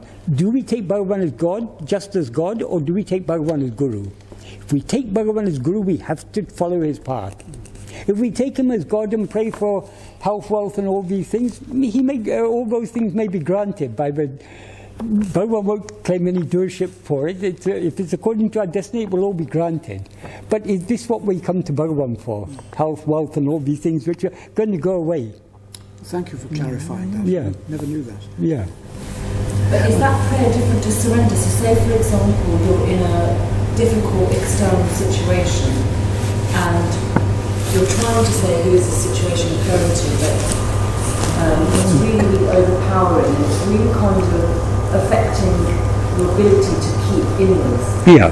Now, is that different to just say, like, I'll surrender it up, you sort it out for me? Though it is sometimes described different stages. The first bhakti is kamya bhakti. Then you go to nishkamya bhakti. The dividing line between them is not a clear dividing line, because we want to surrender to Bhagavan, but sometimes the difficulties in life overpower us. There's a verse in Aksharamala, Minjidal Kenjidam Konjavari. That is what that verse means. I am such an ignorant fellow. Only when overpowered by misery, I pray to you. So, I mean, it's like that. So sometimes, even though we want to surrender ourselves to Bhagavan, when we find we're in an unbearable situation, we may sometimes slip back to Kamyata prayer sometimes. Is that Kamyata prayer? Is that It is, but that's why I say it's not, because that's what I say, but whole spiritual path is a battle of our will. All sadhana is happening within our will. It's all about what do we want. In order to achieve mukti, or whatever we call it, we have to completely surrender our will. But we're not yet ready to let go. So there's a fight going on within us between our desire for the world and our desire and our love to turn within. So sometimes sometimes Kamyata prayers there are times when, until the ego is completely annihilated, we are not free completely of Kamyata. Sometimes there'll be times when we're put in a situation where we say, oh Bhagavan, I can't bear it anymore, please don't continue tormenting me. To do it in that way, but in a way that, for example, what I'm talking about is not that. Yeah. Not to get rid of the problem. So for example, if you're overpowered by an external situation that appears, or an external issue in your life, you'll go through a difficult time. Yes. Now, the problem is not in the problem in the sense of, oh God, I don't have enough money, or I don't. Something is affecting your stability. Yes. In the sense of it's affecting your ability to actually do what you came here to do. Yes. Now, in that sense, if we surrender to Bhagavan, please, you take it so I can attend to what I'm to attend to. If I do it in that sense, is that still that nishtya, whatever thing be? No, is it that still, or is it still to some lesser or greater degree? Is it still okay to surrender in that way? Yeah, if we're asking Bhagavan to take our burden, that should be wholeheartly. Yeah. We shouldn't ask Bhagavan to take the unpleasant things and to leave us the pleasant things. So it's all. But Bhagavan says in Nāṉ Ār, however much burden we place on God, He will bear all of it. So we can, any burden we come, in fact, Bhagavan asks us not to carry any burden at all. Don't carry your luggage on the head. Put it down on the train. So Bhagavan is, that is what surrender is all about. Leaving all our cares and worries. It does more often than not tend to happen through the difficulty. Yes, yes. That is the difficulties, the good things in life are not the only blessings. The real blessings are the difficulties in life. What is kamyata prayer? Kamyata means, kamya means desire, or karma means desire. Kamya means for what you do, an action you do for to fulfill a desire is a kamya karma. Kamyata means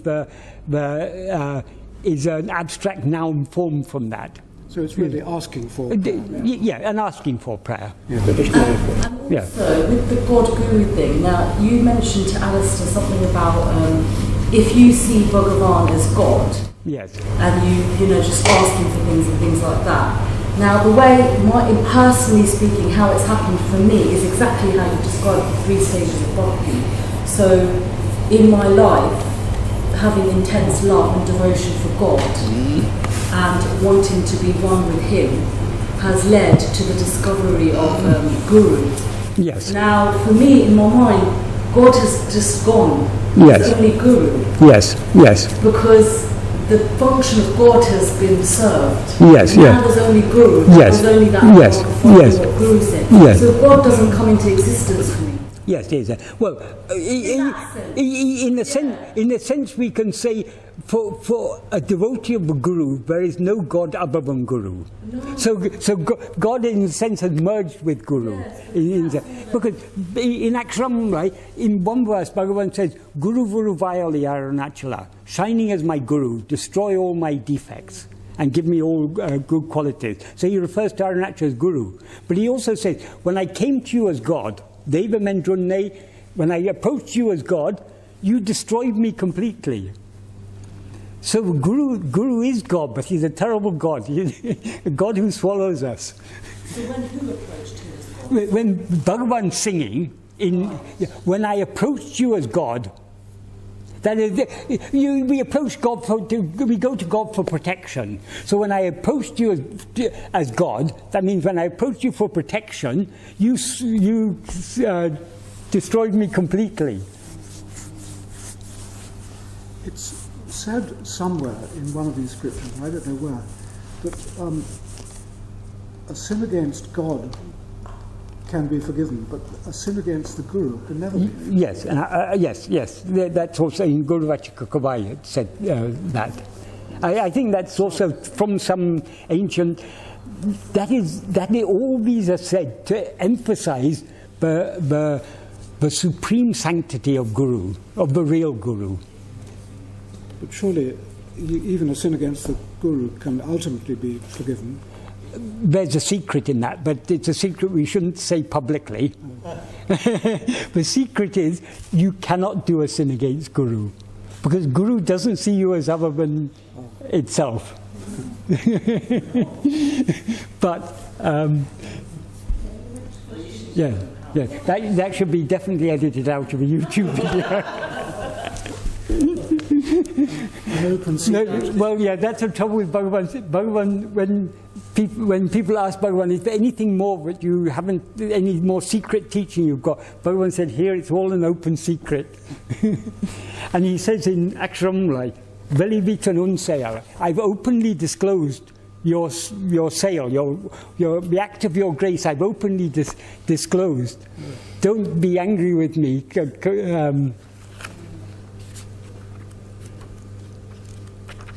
So for Bhagavan, there's no secrets. These distinctions can be quite confusing because there's a distinction between a God and a Guru. There's another distinction between... Well, Bhagavan says there's no distinction. In truth, they're the same. Okay. But their function is different. Oh. Okay. Well, there's that. I mean, it seems to amount to some kind of a distinction. Yeah. And there's the distinction between God as Godhead and God as Ishvara, as the sort of second in command. Ishvara means God as the... Ishvara means the ruler, the one who's ruling over the world. Godhead, there's no exact term for Godhead in Sanskrit, but I think Godhead, as used by Meister Eckhart, yes, he uses it more or less like Niguna Brahman. Yeah, that's whereas Ishvara is Saguna Brahman. Yes, that's what I understand. Yeah. So Godhead is the metaphysical God, the God is the personal God. Right, yes, exactly.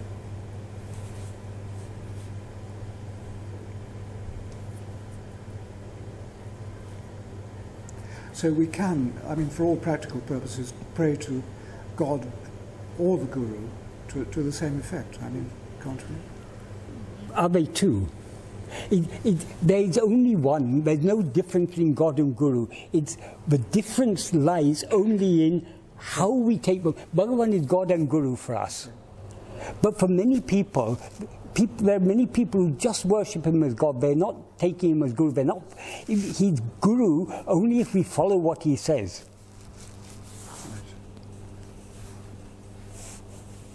Otherwise, he's just a God for us. If that. For many people, he's neither. It's all... Guru is Guru. Bhagavan often said, Guru is a Guru only in the view of the disciple. In the view of the Guru, there's neither Guru nor disciple, because there are no others. Okay. That's why Bhagavan never admitted to being Guru. But he also didn't deny it, because he understood that from our point of view he is Guru, but from his point of view, he's not. He's ourselves. I mean, he's yes.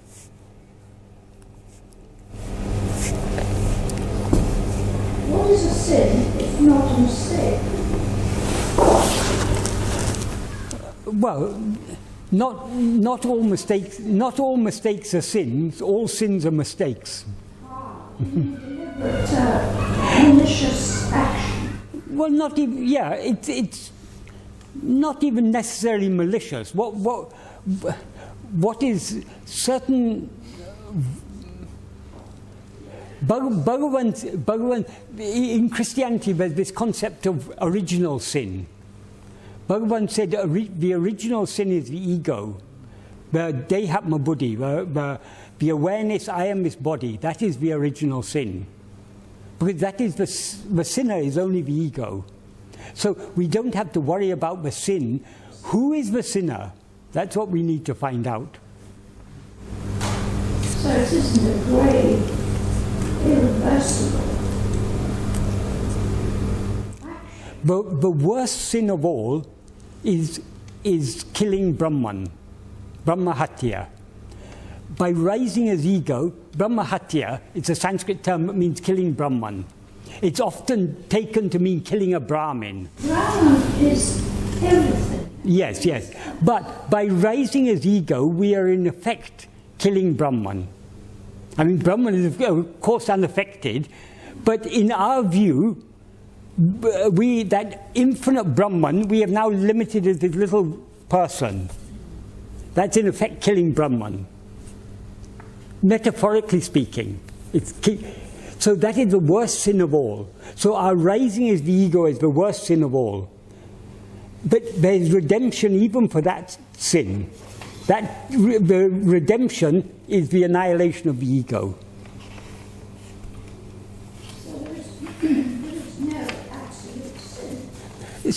Good and bad are relatives, aren't they? There's no absolute good, there's no absolute bad. The truth is beyond good and bad.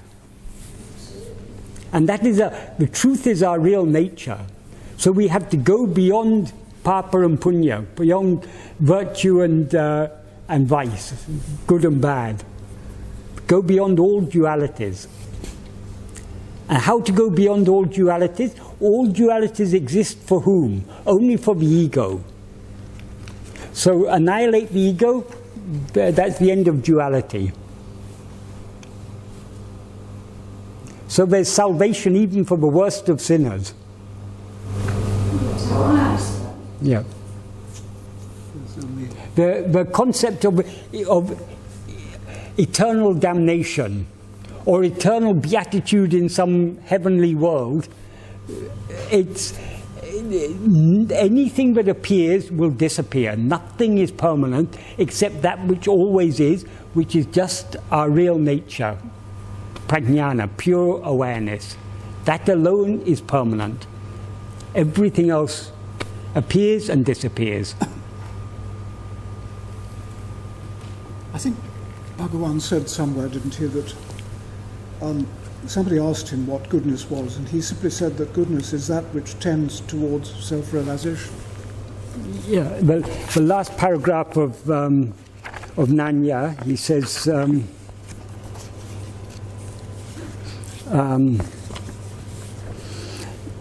Tan erendal sakalum erum. If oneself arises, everything arises. Oneself, him, refers to the ego. Tan adanginal sakalum adangum. If oneself ceases or subsides, everything ceases or subsides. And then he says in the next sentence, Evelo kevelo tandu nadukin dromo avelo kavelo nanme undu. That means to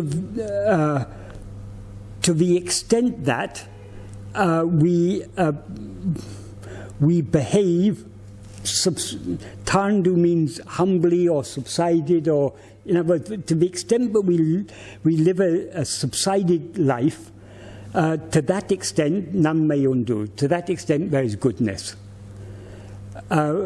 Manate adangi kondirandal. If one keeps the mind subsided, enge irandalam irakalam. Wherever one may be, one may be. So according to Bhagavan, the supreme good is to the extent the ego subsides, to that extent it's good. So that's a whole paragraph. So I've done one paragraph, yes, but we'll do it again later.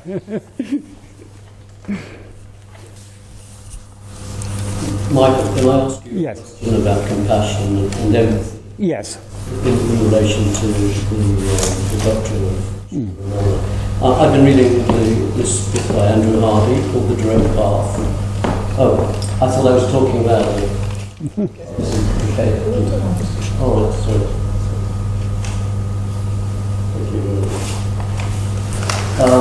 I've been reading this book by Andrew Hardy, The Direct Path. And it kind of chimes with one of my concerns, having come from kind of more Buddhist tradition. And he explains the stages on the path to love and to attainment of God. And he refers to, obviously, the exalted, blessed state when the seeker eventually realizes that he or she and the self are not two, but they're one, indivisible. And he says that there is one final subtle temptation on this path that the individual must address at this stage. And he calls it the temptation to transformation, by which he means the tendency to sign off from every kind of earthly responsibility when you reach this level. And in his view, he said those who do so consider themselves immune from the world's suffering, on the grounds that it's all an illusion, that the world is all a dream.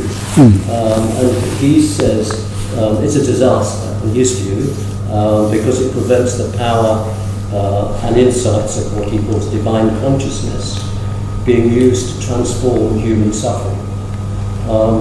And I appreciate that Ramana said that the seeker had to first identify who the individual was. He needed to find his real self before worrying about other people. But it's difficult to somehow grapple with the kind of feeling that how can you ignore suffering in the world, even if the world is unreal. Yeah. You see suffering, and if you were to ignore that, or if you were to close your eyes to that, surely that can't help you on your spiritual path. That's the essence of what you said. Okay. I think your reply is going to be, but no, okay. Please tell me. Okay. Bhagavan is the supreme embodiment of compassion. Right. Well, in that he loved all as himself. So it is obviously wrong to think that we can outwardly behave as if the world doesn't matter. But what is this world is just, if this world is just a dream, what is the best way, what is the only effective way of ending all suffering in this world? It is to wake up from a dream. So the most compassionate act of all is to turn within. The most loving act of all is to turn within. This is, we can say this is an allegorical version of this is the life of Buddha. When Buddha saw suffering, the suffering of disease, old age, and death, he realized he couldn't save his beloved. He was married and he had children. He couldn't save his wife and his children from that suffering of disease, old age, and death. It would sooner or later come to all of them. So, out of great compassion for them, he renounced his family life and he went off trying to find out what is the cause of suffering, how to eradicate the cause of suffering. And the story goes on, and he attained enlightenment. He did that. It was not because he didn't love his wife and child that he became a renunciate. It was because he loved them so much and he understood he cannot really help them without understanding what is the cause of suffering. So that we can take as an allegory for this. But in order to eradicate the root of suffering, we have to turn within. But while we are following this path, our attention isn't always turned within. A lot of the time, at least part of our attention is turned outwards. We are aware of this world. We are aware of ourselves as this body. We take so much care of this body. We provide food for this body every day. We give it bath. We give it nice clothing. We give it shelter from the elements. We're taking so much care of this body. Why? Because we experience this body as ourselves.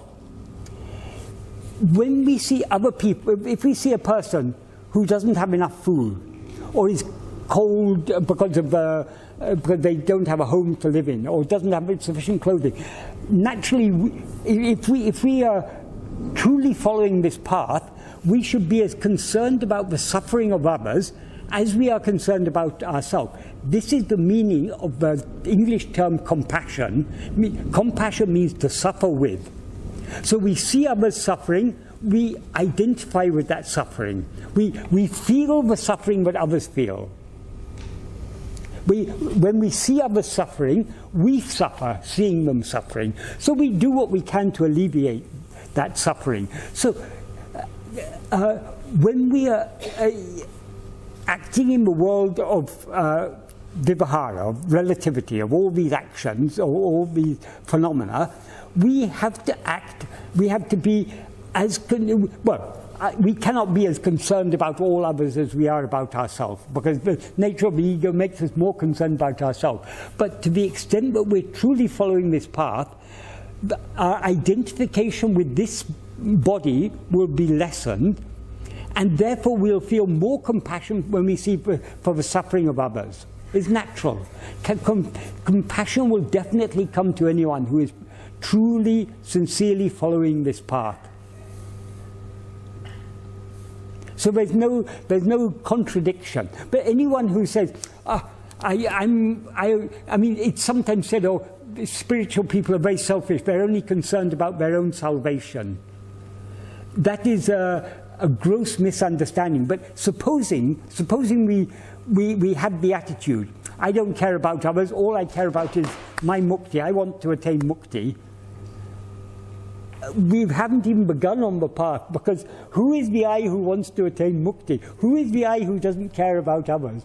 So long as we think that mukti is something to be gained for I, for this ego, we haven't even begun to understand what this spiritual path is about. Bhagavan was so compassionate. Just an example of Bhagavan's compassion. Once Bhagavan was walking on the north side of a hill, and he was crossing a dry stream, and he saw a very big leaf, a big banyan leaf. He had never seen such a big leaf. So he was wondering where such a big leaf comes from. He looked up the gully he was just crossing, and he saw a tree, a big banyan tree. And he remembered in the Arunachal Mahatmyam it is said, but Arunagiri yogi, that Arunachal in the form of the yogi, is sitting under a banyan tree on the north side of a hill. So he decided to go to that banyan tree. As he was climbing up through that gully, his thigh brushed against a bush. And unknown to him, in that bush there was a hornet's nest. So when his thigh brushed against it, the hornets were disturbed. They all came out, and they settled on Bhagavan's thigh and started stinging it. He just stood there until they had all finished stinging and gone away. And later when he was asked about this, he said, though it was unintentional, it disturbed their nest. So what sort of mind would he have, would a person have, if they did not feel compassion for those hornets? So his act of compassion for the hornets was to allow them to sting his thigh. And then his leg became swollen, and he slowly hobbled back to Virupaksha cave. The swelling was so much nothing could be done. They rubbed oil and things on it. After a day or two, as the swelling was subsiding, the hornet's sting is like a thorn. And slowly with pliers, he and Perumal Swami, slowly, one by one, they removed those stings over a period of several days. When people asked him whether he ever went to look for that banyan tree again, he said, I never saw it again. So it was maybe divine. Some devotees believe, but because Bhagavan himself is Arunagiri yogi, if he had gone to that tree, he would never have come back again. And that tree is maybe not on the gross material plane, because nobody else has ever seen a tree in that place. So in other words, Bhagavan may have gone and merged back in Arunachala, and so to prevent that, this happened. That is a belief some devotees have. Who knows what the truth of these things. But what is important about this story, how compassionate Bhagavan was. Yes, it wasn't an accusation that... No. I know you weren't saying. I know you weren't saying that. But I just added that to say that when our Guru has exemplified such compassion, to be, it's not that we should go out seeking to help the world. The best help we can do for the world is to turn within and wake up from this dream. But so long as our mind comes out, when we see suffering, we should do what we reasonably can to alleviate that suffering. He said it to Yogananda, actually, didn't he? Yes. Yogananda went to him and said, what can I do for the world? Yes. Yeah, and he said, what exactly? I read it recently. Yeah. He said, Yogananda asked him, why doesn't the Lord, God with all his power, wipe out suffering in one stroke? Yeah. And Bhagavan said, suffering is the ordained way. Mm. Yeah. Strict but true. Yes.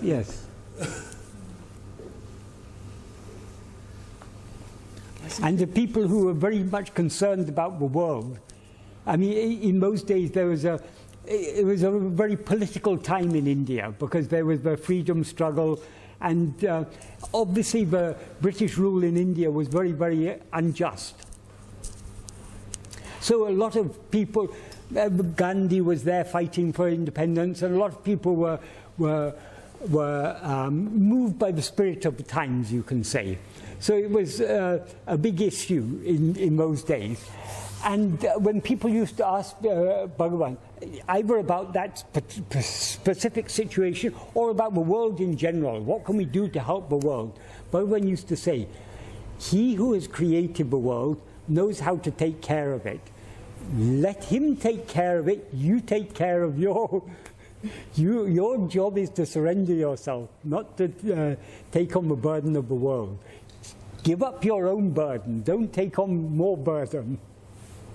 But if you surrender yourself and if you're required to do something, you will do that. Yes, but Bhagavan has also said, yes, of course, if you're surrendered, then your body and mind are an instrument of God. But Bhagavan has also said, to surrender in order to become an instrument of God is a blemish on the purity of true surrender. So, because if you have I want to serve the world, therefore I will surrender to God. When we surrender, our surrender should be unconditional. Let him throw us in the garbage heap. But there's also a concept of unattachment as well, like the Andrew Harvey. I've read some of his work, and the thing he's talking about with the reference you made, there's some form of subtle attachment to the idea of the world being real that creates that want or desire to get rid of it. The idea that, you know, whenever you see a bit of suffering, you get rid of it. Like, if, for example, I see a beggar, and I have something to give, I will give that, but then it's out of my mind. I don't then keep thinking, oh, what am I going to do about the beggars? I should start a hospital, I should, you know, I don't start thinking like that, because that will take away from why I'm here, which is to wake up. Now, on one level, and I have had this happen, it can come across in the 3D sort of relative world to be quite cold and not concerned about, like, I'm not interested in the news. Yes. So when somebody's putting news and discussing metaphors and stuff, well, it just doesn't interest me at all. But you know, people will think, oh, you're not interested in all this. It's not that I'm not interested.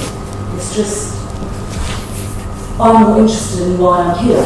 But if there's something genuine in my day-to-day reality that affects me, but that has a subtle attachment, that even though it's good, it's still this subtle attachment in the world being real. That's what a person. When we look at all the suffering in the world, taking, for the time being, just for the sake of argument, taking the world to be real, when we see all the suffering, certain suffering is beyond human control. Disease, old age, death, all these things, in spite of all our technology, we're all going to get sick and we're all going to die someday. These cannot be avoided. Certain natural calamities cannot be avoided. But if we see the suffering in the world, the majority of suffering is unnecessary. Wars, famines, all these things are unnecessary. What is the root cause of all these things?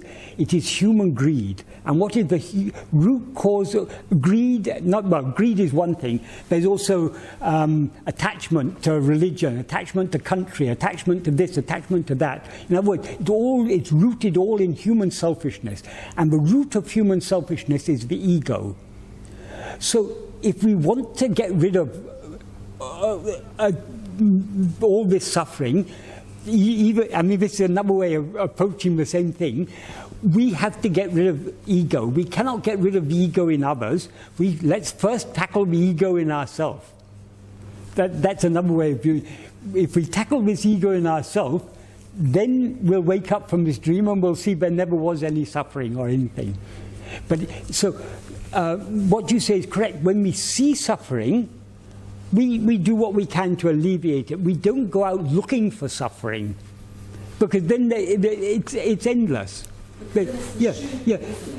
I mean, people have been trying to reform the world, to bring justice to the world for millennia. But it has never happened. It can never happen, because now there are 7 billion of us in this world. I mean, I'm again talking from the perspective, I mean, on the assumption that the world is real. There are 7 billion of us, 7 billion egos, each with their own vested interests, each with their own little selfishness. we're never going to all live peacefully together. Even within a family, people don't live peacefully together. There are quarrels and everything. So we cannot find perfection outside. If we want to find perfection, look within. That is where perfection lies. So it's when we see suffering, we should feel, when we see others suffering, we should feel their suffering as our own suffering and do what we can to alleviate it. But the best way to alleviate both our own suffering and other people's suffering is to turn within and wake up from this dream. I see suffering as a sheepdog driving people to God. Yes, yes, yes, yes. Yes, yes, yes. But the trouble with sheep is they run in all directions. So we are all the sheep running in the wrong direction. So that's why it's necessary to pray to Bhagavan. Bhagavan, please use your sheepdog to drive me in the right direction.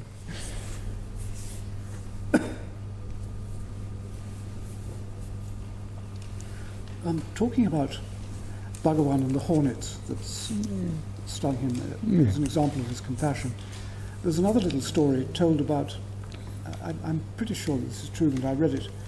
Bhagavan inadvertently squashed an ant or a bug or something, and somebody pointed this out to him and said, Bhagavan, look what you've done. And Bhagavan said, well, I gave it immediate release. I'm a bit skeptical about that. That doesn't sound like something Bhagavan would do. No, it makes sense to me because there was no question. I mean, he did it he did the same thing inadvertently to the hornets, but to the ant there was no suffering. It was an immediate extinction of its life. And what could he? What more could he do? Okay, if Bhagavan did say something like that, this is a lot of the problem with when stories get retold in English, because in Tamil it's possible to talk in a very impersonal way without using personal pronouns. Right. So what Bhagavan is more likely to have said, well, in English we can avoid using personal pronouns in such a case by using the passive. In English we can say,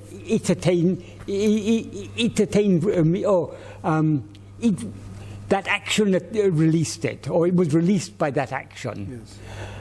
In Tamil you can say it you don't need to use passive, you can use active, but without claiming doership. So maybe Bhagavan said, okay, it has been released. Something to that effect. I think that's more likely. I don't think Bhagavan would say, I have given it release. Bhagavan didn't even say, I gave liberation to my mother, or I gave liberation to Lakshmi. Bhagavan said his mother was liberated, Lakshmi was liberated. Oh, yes. He never claimed any. I'm sure you're right about that. Yes. But we have to be very careful of stories about Bhagavan and sayings of Bhagavan, because as time goes on, they're getting further and further away from the original. Yes. You go on the internet, you can find all sorts of things Bhagavan said, but he would never have said. I'm sure. Because people see it, hear it, and they misquote it, and then someone else misquotes the misquote, and the misquote gets misquoted, and then it gets spread all over the internet. I agree. I think another way of looking at this, which I'm sure Bhagavan would have approved of, because it was Gandhi who had this view, Ahimsa, doing as little harm as possible. I mean, the Jains go to extremes. They won't even breathe bugs knowingly, and they sweep out the road so they don't. I mean, you can't realistically live like that, or most of us can't. But when Bhagavan was asked about the Jain monks, Bhagavan said, yes, Ahimsa is good, but in practice, it's impossible to live a life of complete ahimsa. Yes. And Bhagavan said, the original himsa is the rising of the ego. Get rid of that, and then only is a state of perfect ahimsa. But within reason, we should try to live a life of ahimsa. We should try to avoid causing harm, which is one of the reasons why Bhagavan always emphasized a vegetarian diet. And I think in the context of the modern day milk industry, I believe Bhagavan would have recommended a vegan diet, because the way cows are treated nowadays. So, I mean, it's important to avoid actions that directly or indirectly cause harm to others. Yeah. That is the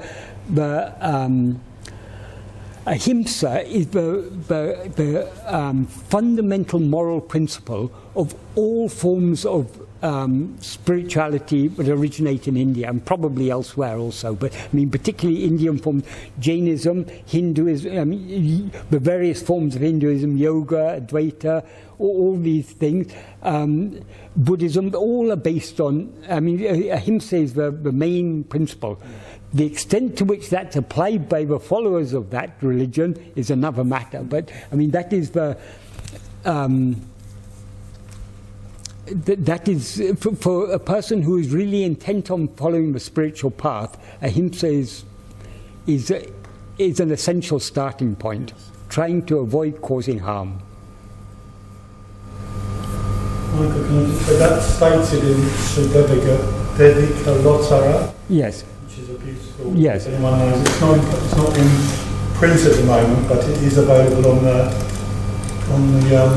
internet. It should be available in the.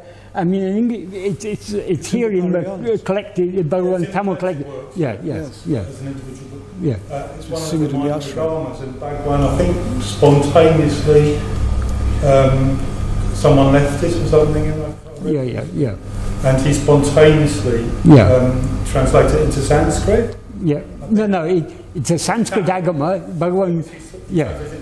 And it's since been, I think, because it was such an important thing, because in that, it's a beautiful work, by the way. Advice if anyone hasn't read it. They sing it in the ashram as a parayana every Wednesday or Thursday evening. It's a very, and it's pithy. Because the agamas are the agamas are mainly the textbooks for temple worship. But it's very unusual it's very unusual in the agamas to find any Advaitic ideas. So Bhagavan found two portions of two agamas, that and Atma-vichara prakanam. No, Atma-vichara prakanam is Devikalotram, and Ātma-vichara padalam. They're two portions. Has that been published? Yeah, they're both in collected works. You know what the name of it is?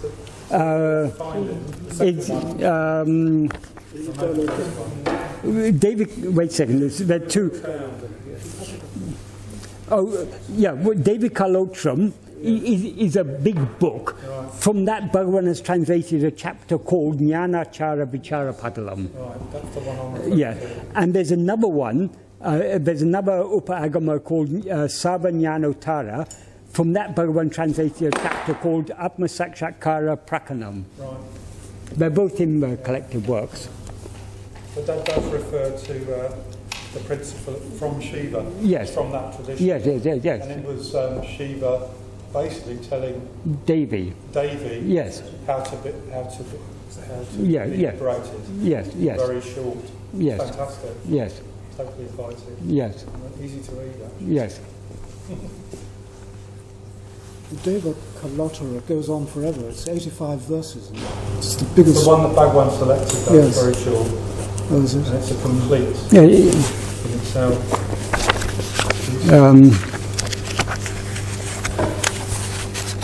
It explains the relationship of Shakti as well, the formless, which is what you said about Sri Chakra Puja earlier.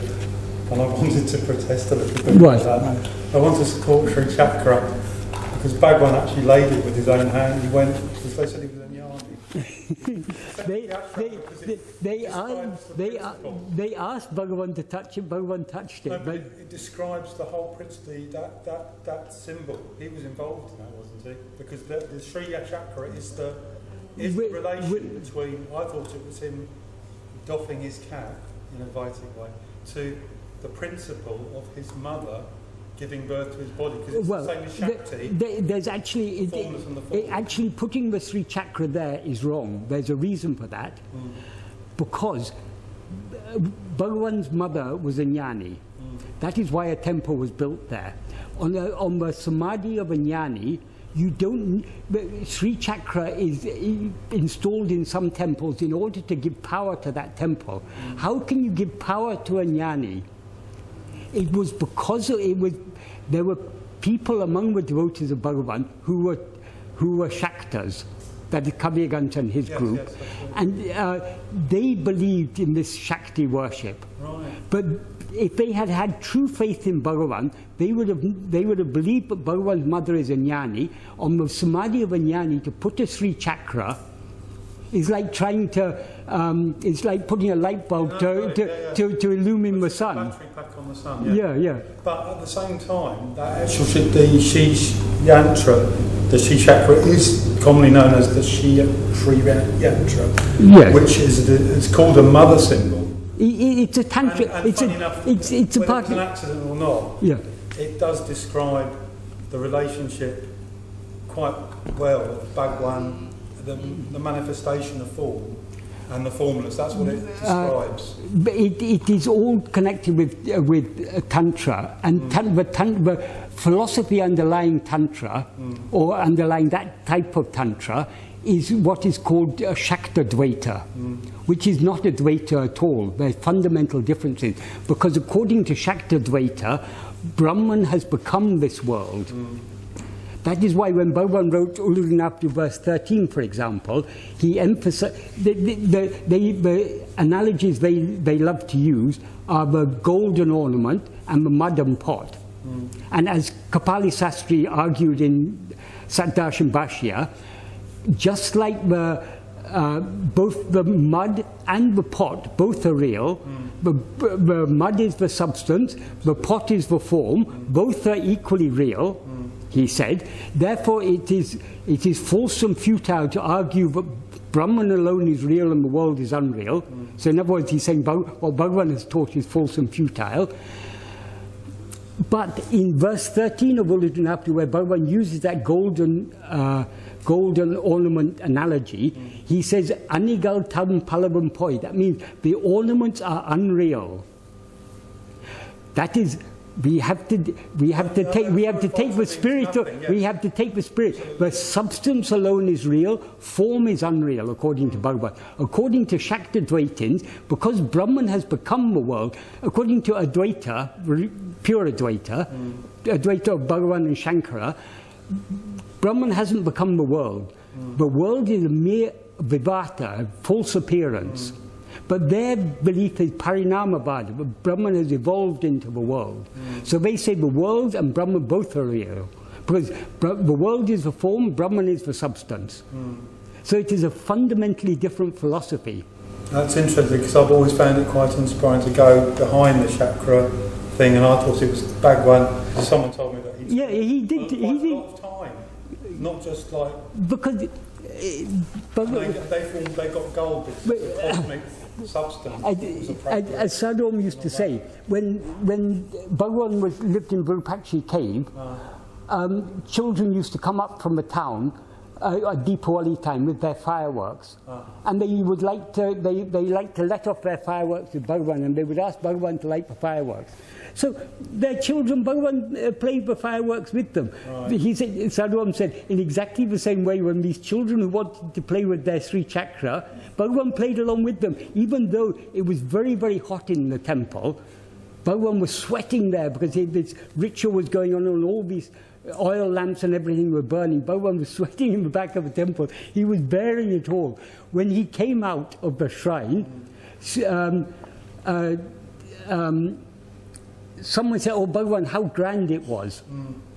And Bhagavan nodded his head, and then that person said, "Bhagavan, wouldn't it be wonderful if we have like this on an ongoing basis, the regular worship?" Bhagavan said in Tamil, "Who will put it on their head?" but the way he said it means, who's going to take on such unnecessary burden? That's the way in which Bhagavan said it, the tone in which Bhagavan said it. Chadwick, Chadwick, who was nearby, asked, what did Bhagavan say? And someone said, Bhagavan said, yes, but who will take responsibility for it? And he said, I will take responsibility for it, because he didn't know Tamil, he didn't understand the way in which Bhagavan said it. It was a subtle misinterpretation. But it's interesting because I read Annihilation Swami's book, which is another incredible book. Yeah. And to read it at the ashram, yeah. all the places they mentioned. Yeah. He had such an intimate relationship, Annihilation Swami, with Bhagavan. But Bhagavan was heavily involved, and that's what brought him when he went down to the mother's tomb. Yeah. It was Lakshmi was mentioned a lot, and I've studied Lakshmi quite, and it was he said if we have the merit of building Lakshmi, the cowshed, because they actually deceived the devotee that they were building something, and there's actually apparently rings still there. He wanted to store them, and they actually built a cowshed. And Bhagavan said, it was recorded anyway, from Annihilation Swami, saying, because Bhagavan kept on instructing him, and not telling his own brother to start with the Kari. And that caused a lot of friction initially, because Bhagavan instructed him but didn't tell him. And then eventually, the picture. That a lot of coming down to the mother's grave. The well was developed down there because Bhagavan said that lovely well outside. Bhagavan did point out. He pointed that out. So Bhagavan scraped the ground and water came out, and he said, "If you dig the same power that brought me here to Ahimsa brought me down." Yes. So there was something about the mother. But there's one thing you have to see. Bhagavan says in Guru Vachaka Kavai, a jnani is like a mirror. A mirror, what you see in a mirror is a reflection of yourself. So many people have written about Bhagavan as they saw him. So, I mean, particularly Annamlai Swami saying that Bhagavan was giving him all these instructions and everything. A lot of old devotees I've heard, they were very, very skeptical about this. I've heard Nathanananda, I've heard Ramaswami Pillai, I've heard Kunju Swami saying, that's how Annamlai Swami saw it, but that wasn't how other people saw it. And Annamlai Swami has also said, as if Bhagavan was giving instructions to him secretly. A lot of old devotees were very skeptical about this. That was what I heard directly from people, as I say, like Kunju Swami and Ramaswami Pillai and Nathanananda. But the reality is Bhagavan and him did build physically. And things were built, but yes, but you see a lot of things where initiative comes from someone else, and they take it as Bhagavan has. Right. Yes. Yeah. No, I've got that. Yeah. Yeah. Okay. So Bhagavan. It's very, very difficult for us to understand Bhagavan because we see people. Each of us sees Bhagavan as we are ourselves. So I don't say that Annamlai Swami was fabricating that story, but he saw it. That was how he saw it, which was a reflection of himself. So it's that Bhagavan was personally involved in this, that Bhagavan took a personal interest in this. Bhagavan was not a person at all. The person we see in Bhagavan is a reflection of ourselves.